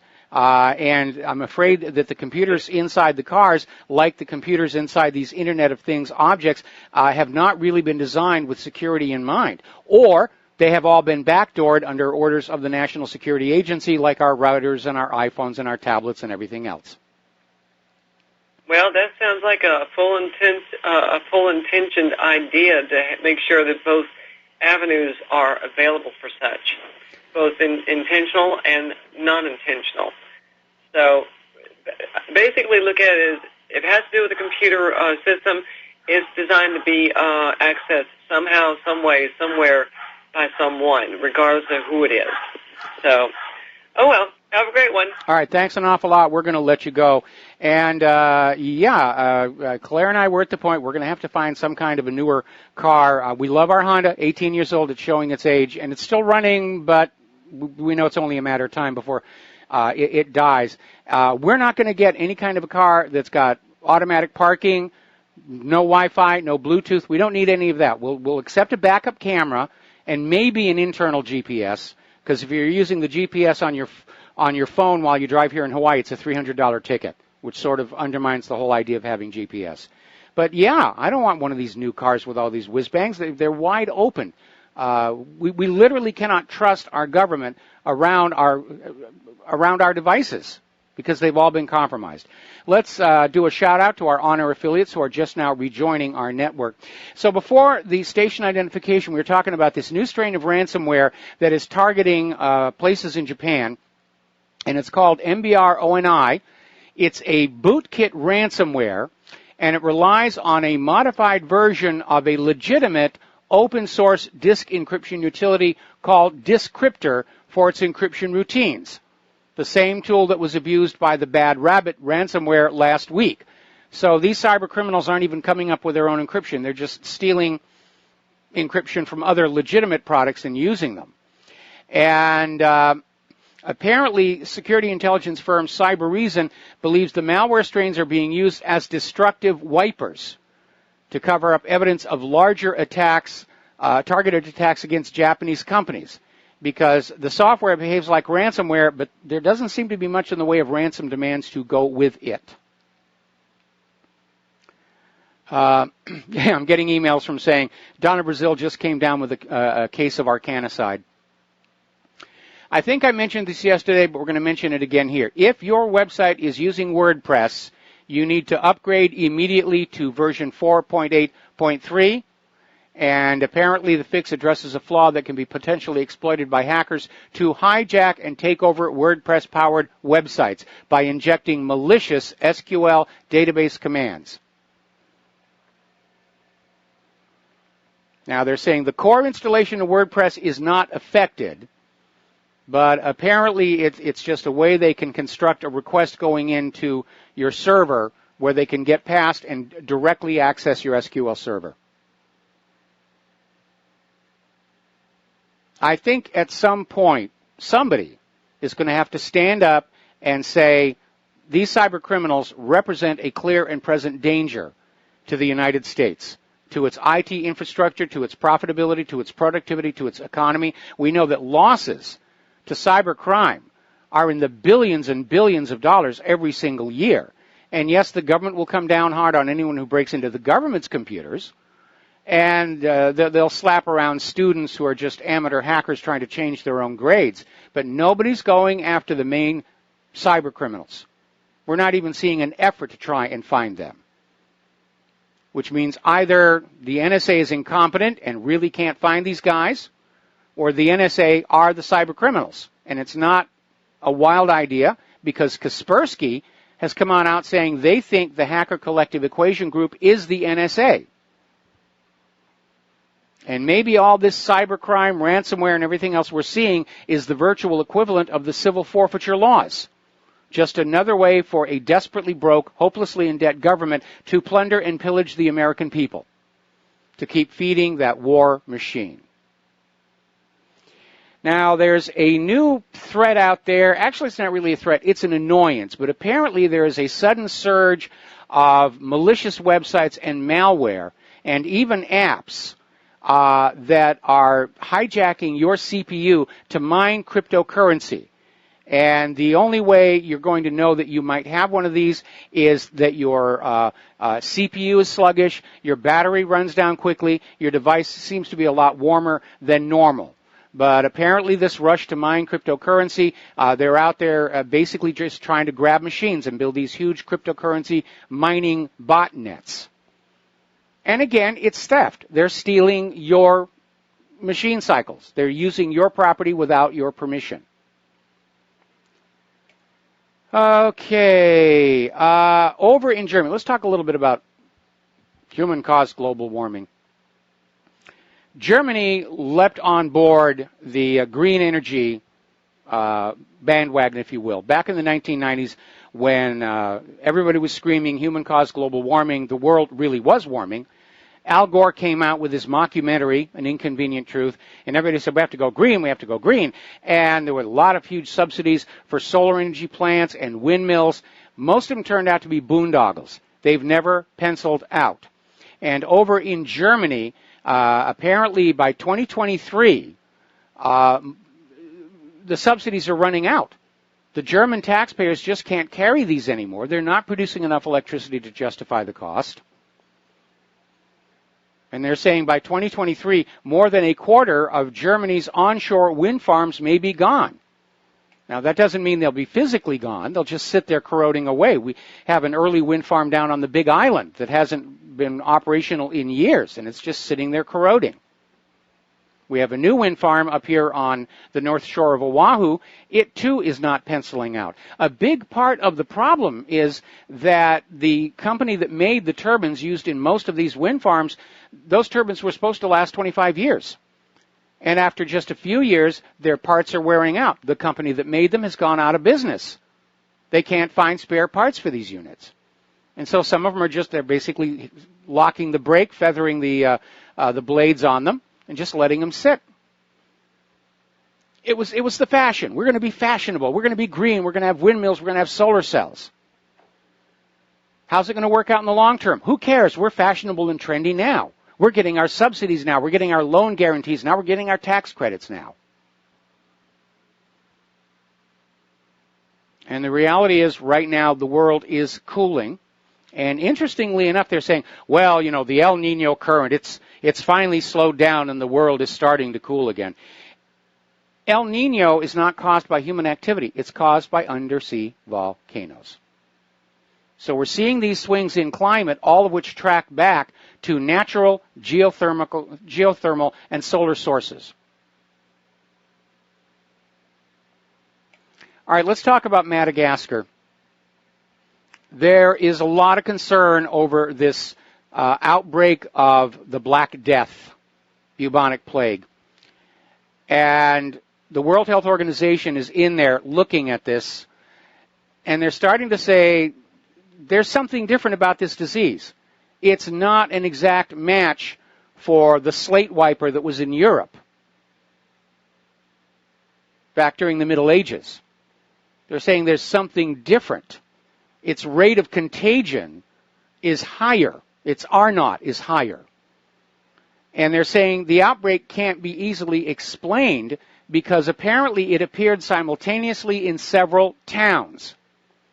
And this is just the start.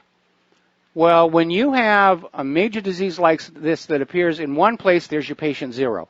Two places, maybe hidden connection. When you have multiple sources all at the same time, you have to raise the question, is somebody starting a covert biowar?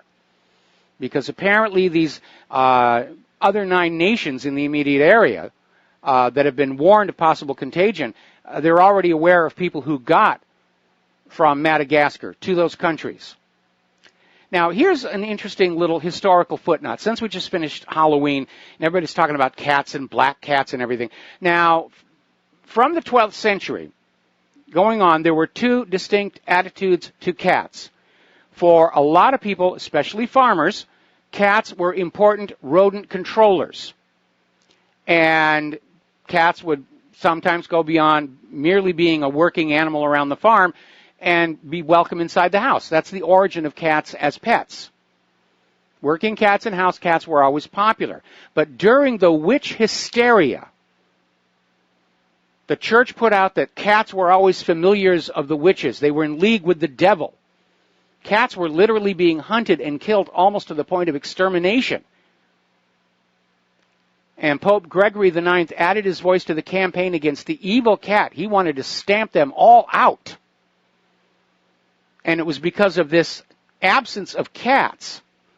The rats whose fleas carried the Black Plague were able to run rampant across Europe, killing 25 million people.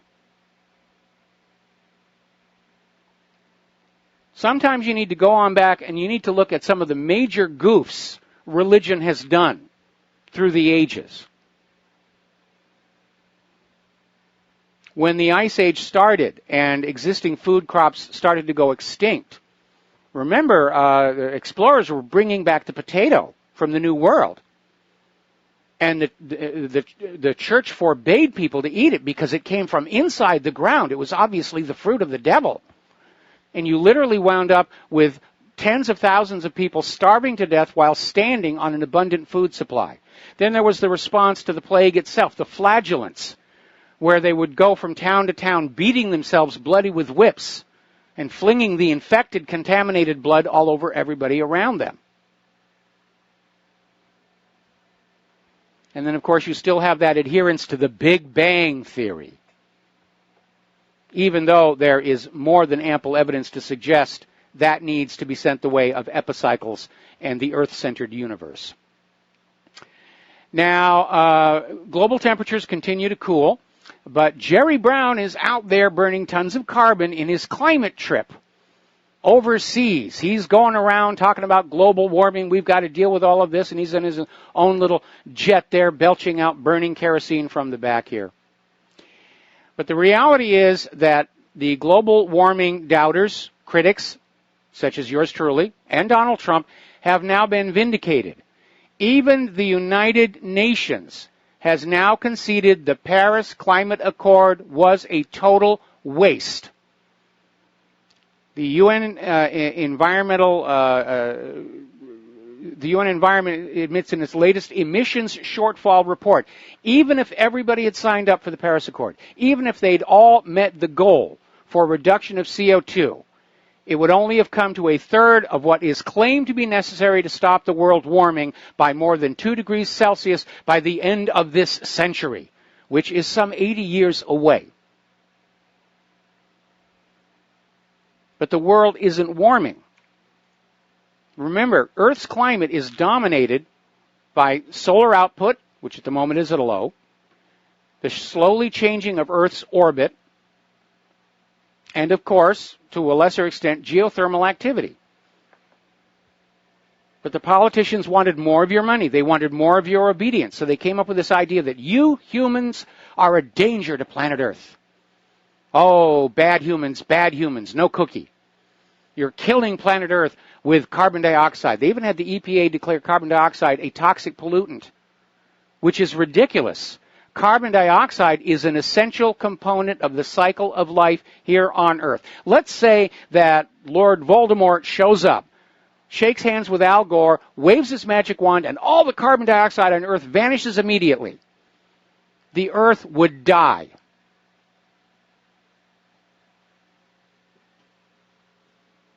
It was just a grab for money and power. It's a hoax, a gigantic hoax. We're already seeing early snow coming to many parts of the country. And so there's another article over here where the National Weather Service models, even the National Weather Service, which was part of this whole thing, they're predicting a 99% chance this coming winter will start sooner and be harsher than any we have seen for decades. They're saying the amount of snow we can expect will be many more times than we normally get, and already there's a huge storm forming in the Pacific that's going to slam into the Pacific Northwest. This is life-threatening winter. Be prepared. We'll be right back. And aloha, America. Welcome back to our show and sort of finishing up on this whole climate gate thing. Apparently part of the new tax reform package is the elimination of the electric vehicle subsidy. And obviously this is something the oil companies are going to want to see happen because they want to bring people back to the warm embrace of internal combustion engines. But I think in the long run, we know that there's only so much oil down there. And yes, I think deep crust microbes are making more of it, that we're not in fact pumping dead dinosaurs into our fuel tanks, but we're burning it up a lot faster than those microbes can manufacture it. And the reality is we're having to drill down deeper and deeper to try and reach something that can be brought to the surface. Fracking has not worked out. It's caused more harm than good. And when you reach the point where it takes a barrel's worth of oil's energy to get a barrel of oil to the surface, it's over. Doesn't matter how much more is down there. For economic reasons, it is unreachable. All right, let's take a phone call here. Anthony in Canada. Aloha. Welcome to the show. What's on your mind? Hi, Mike. I have, a couple questions. The first one is this is what I'm still kind of confused on. Why is it that the establishment is still going after Trump so much, considering that he's capitulated on a lot of his promises? Why do you think they're still after him, considering that he's really capitulated to a lot of the deep state and establishment's demands?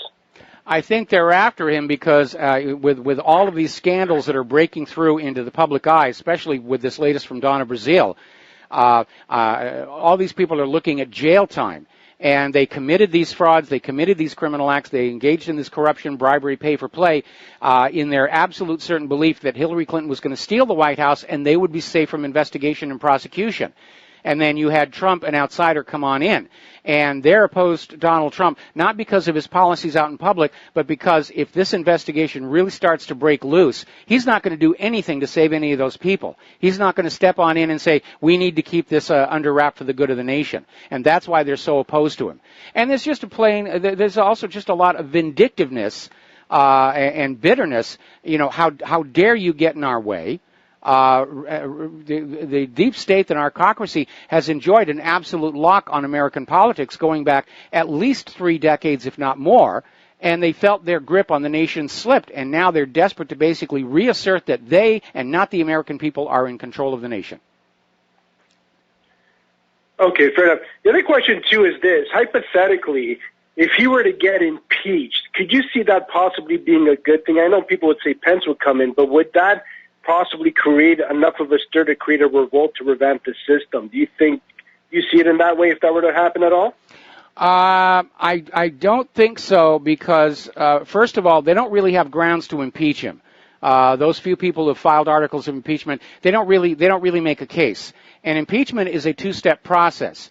The House would have to impeach, then you go to the Senate over removal from the office. That's what happened to Bill Clinton. He was impeached in the House of Representatives, but then the Senate refused to remove him from office. So the idea of getting an impeachment and removal of Trump all the way through both houses of Congress while they're still under the control of the GOP is problematic at best.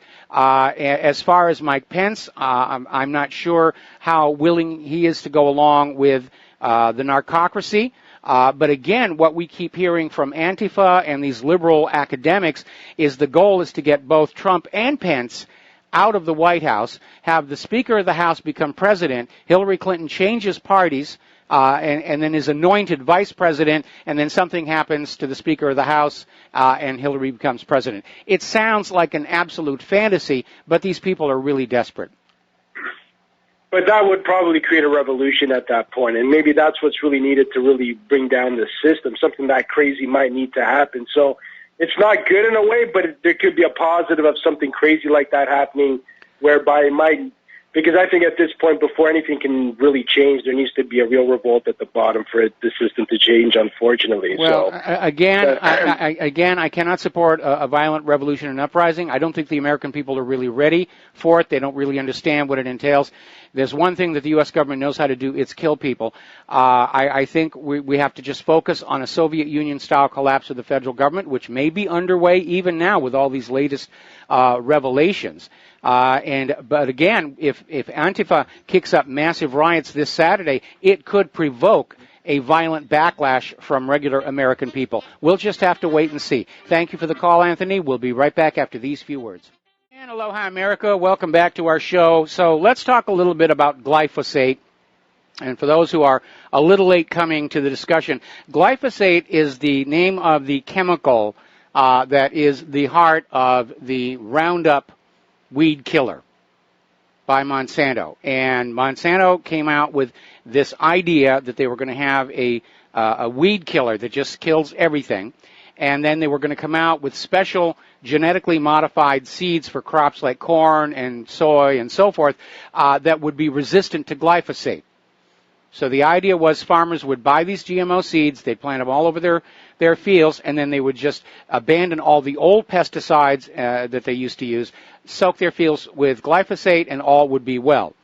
And it really didn't work out that way for a couple of reasons. First of all, the pests, the weeds, are developing a resistance to glyphosate. Apparently, the glyphosate-resistant gene has managed to jump species, producing what are called superweeds that can't be killed with Roundup. And so these farmers are having to go back to older forms of weed killers. But they still have to use the glyphosate, and they're stuck with those GMO seeds. Because once you plant your field with these GMO seeds, the pollen will remain there. And you can't plant a natural crop there. It'll be immediately contaminated.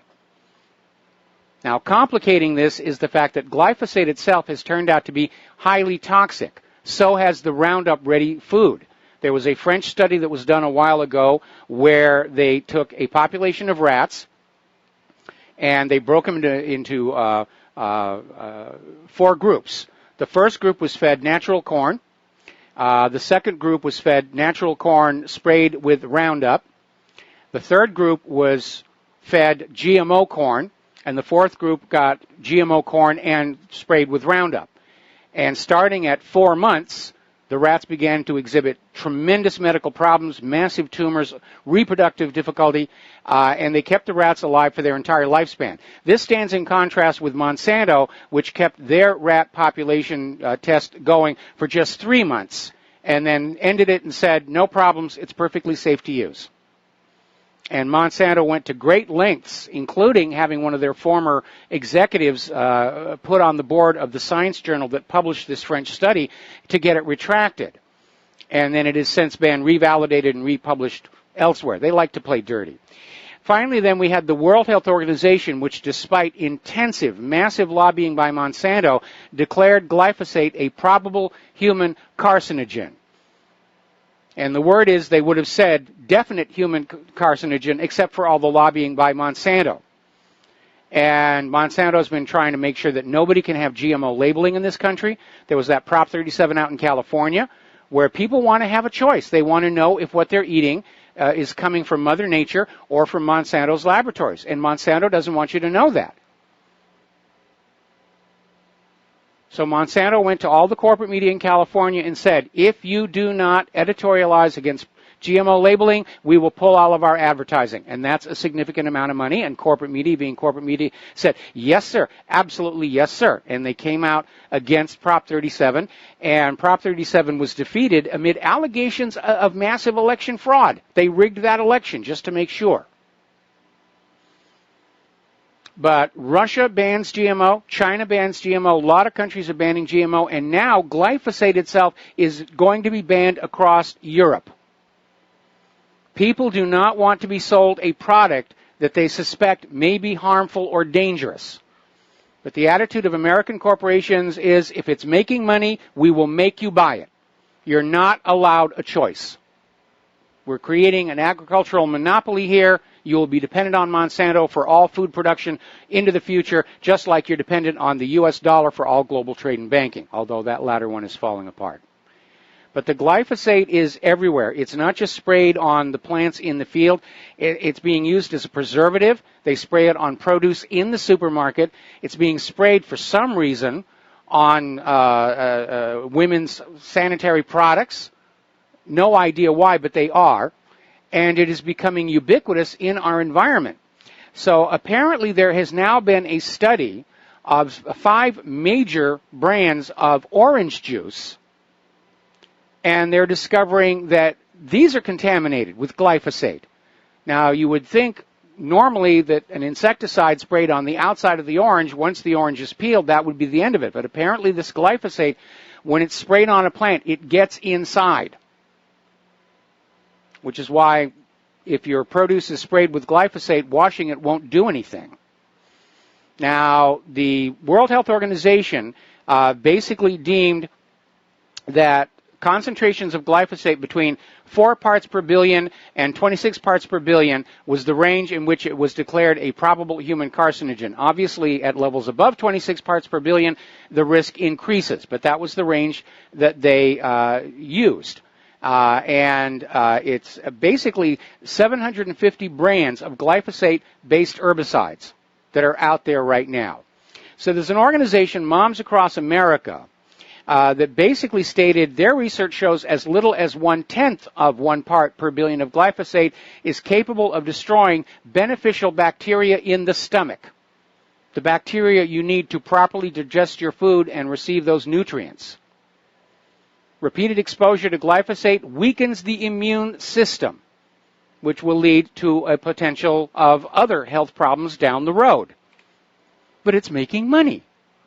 So they came on out with these tests. They went on out and they got these 5 leading brands of, several leading brands of orange juice, and they got 2 samples of each. They tested them independently, 2 separate tests, and they came up with 5. And they are Tropicana, which tested as 26 parts per billion, the upper end of the World Health Organization's range. Minute Maid, with amounts of 13 parts per billion, at least as sold by Jack in the Box. Stater Brothers House Brand Orange Juice, 4.93% parts per billion. Signature Farms, 6.33 parts per billion. And finally, Kirkland with 5.96 parts per billion. Obviously, Tropicana, that's horrible. So, Monsanto, of course, realizing that the writing is on the wall regarding glyphosate, they're trying to develop new replacement chemicals.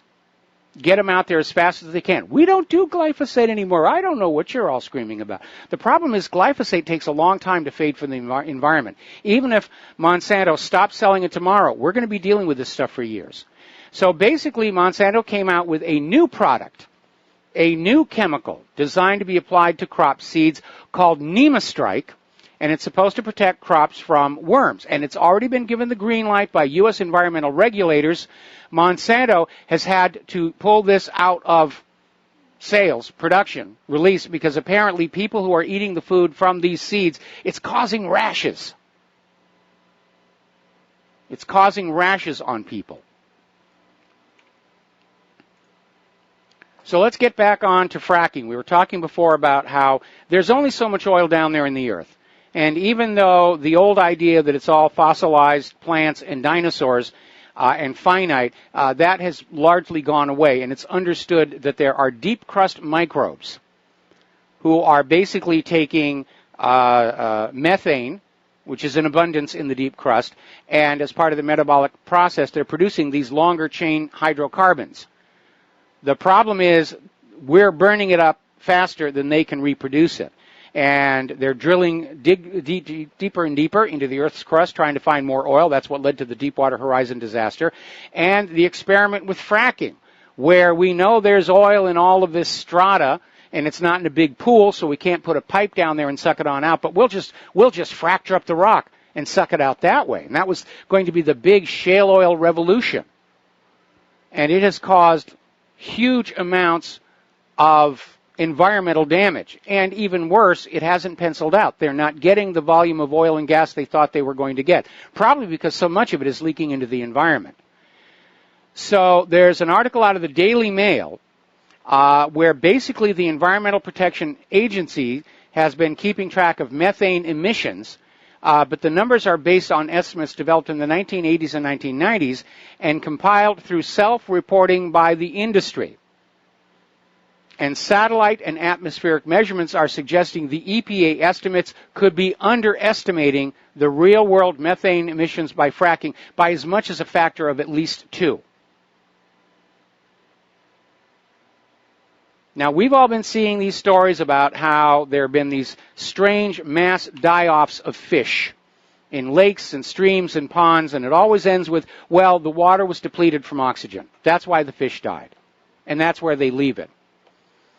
See, here's the problem.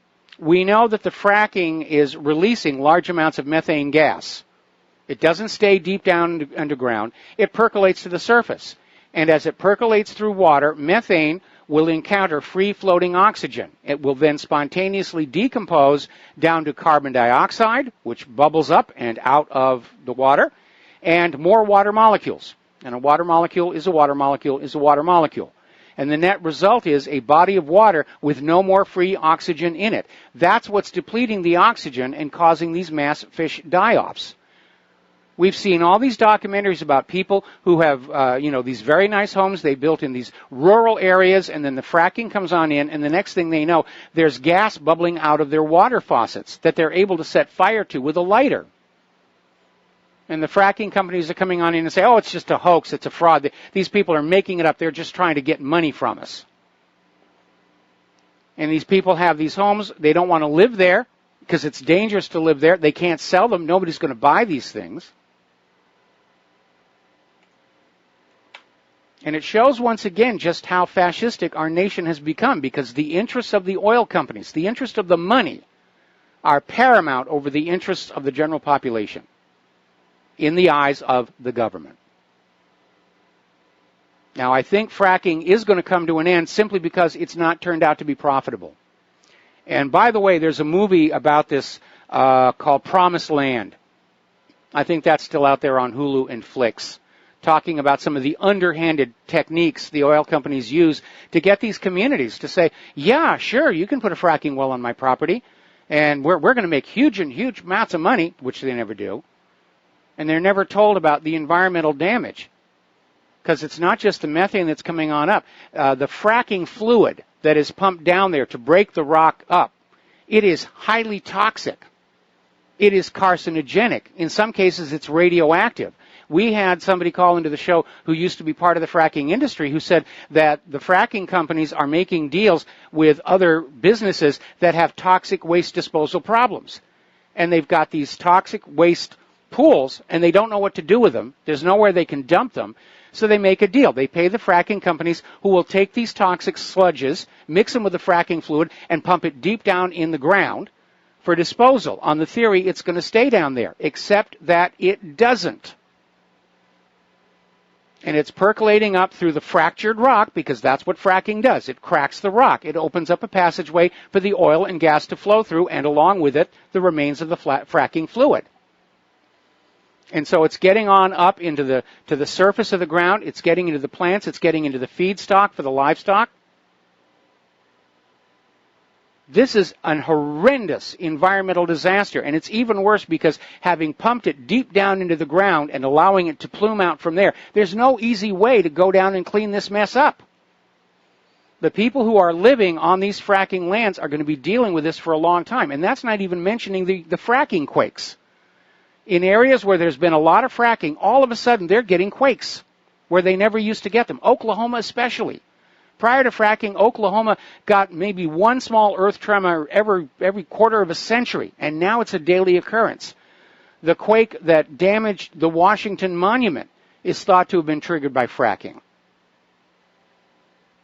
And we know that's a reality because many years ago out in California at 29 Palms, the Marine base there, they decided to get rid of some of their toxic fluid by pumping it into an earthquake fault. We'll just pump it on down there. It'll be safe. Nobody will go down there. And they started this pumping operation, and all of a sudden, they started getting dozens and dozens of small quakes. No big ones, no damage, but enough where everybody said, what the heck is going on? And they stopped the pumping, and the quake stopped. And if you really think about it, it's easy to understand. If you're sitting in the chair in your hair salon and the person with the clippers just pumps that little tiny pedal at the bottom and it lifts you up, it's hydraulic power. Same thing with the lift for your car in the garage.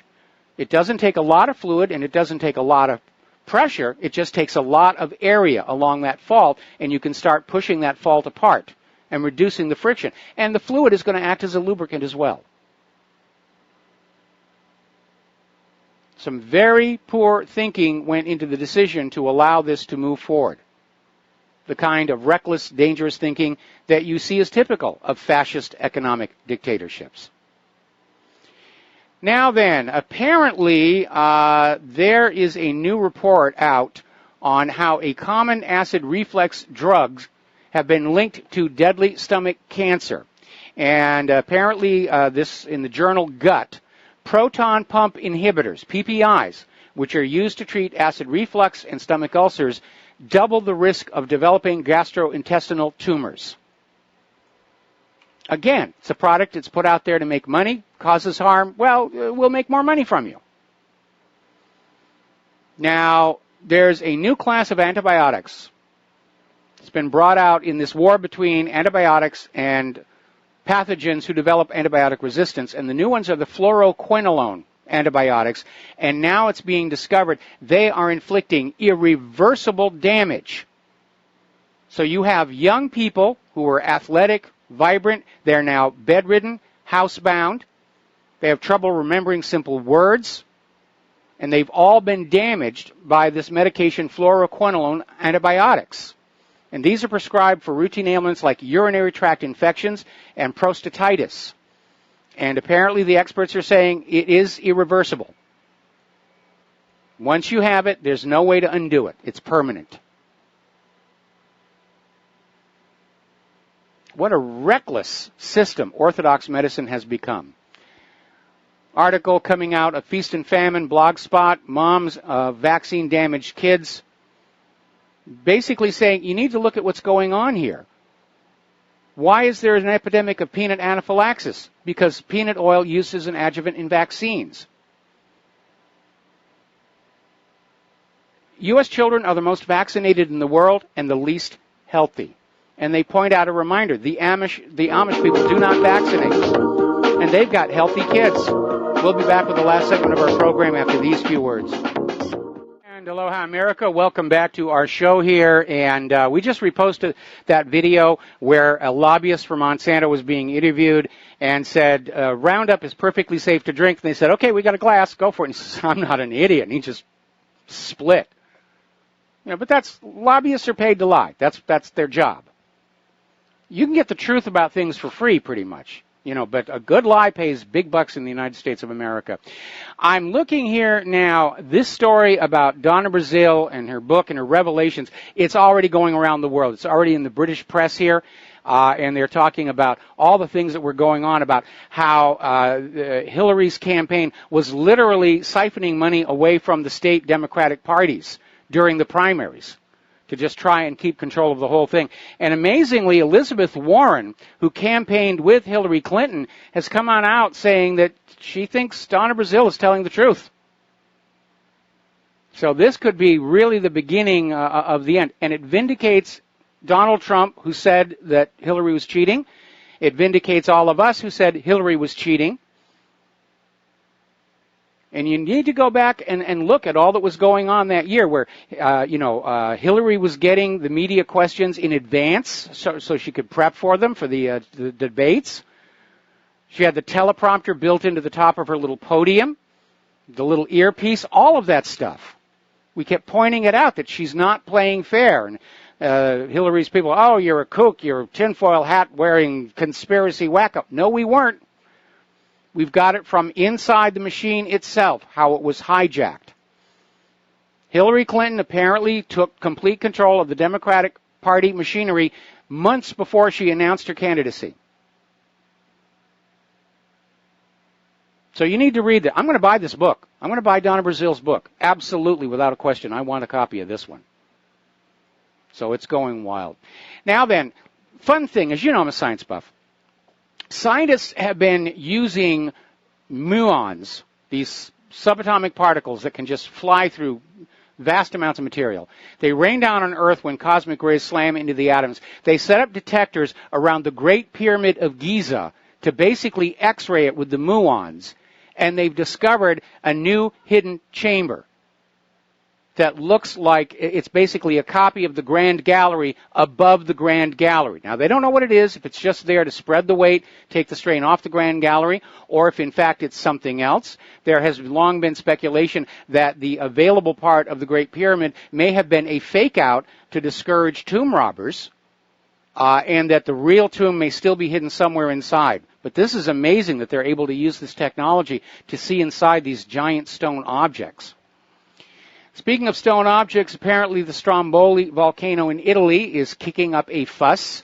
Of course, that's part of a much larger field of volcanoes that many people think may, in fact, reveal a supervolcano under that part of the world.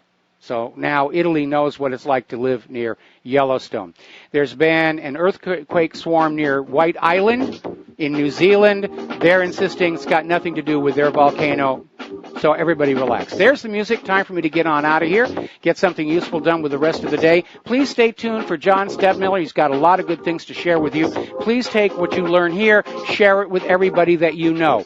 We're seeing the beginnings of the collapse of the narco state. We have to work very, very hard to make it happen. We'll talk to you tomorrow. Aloha, America.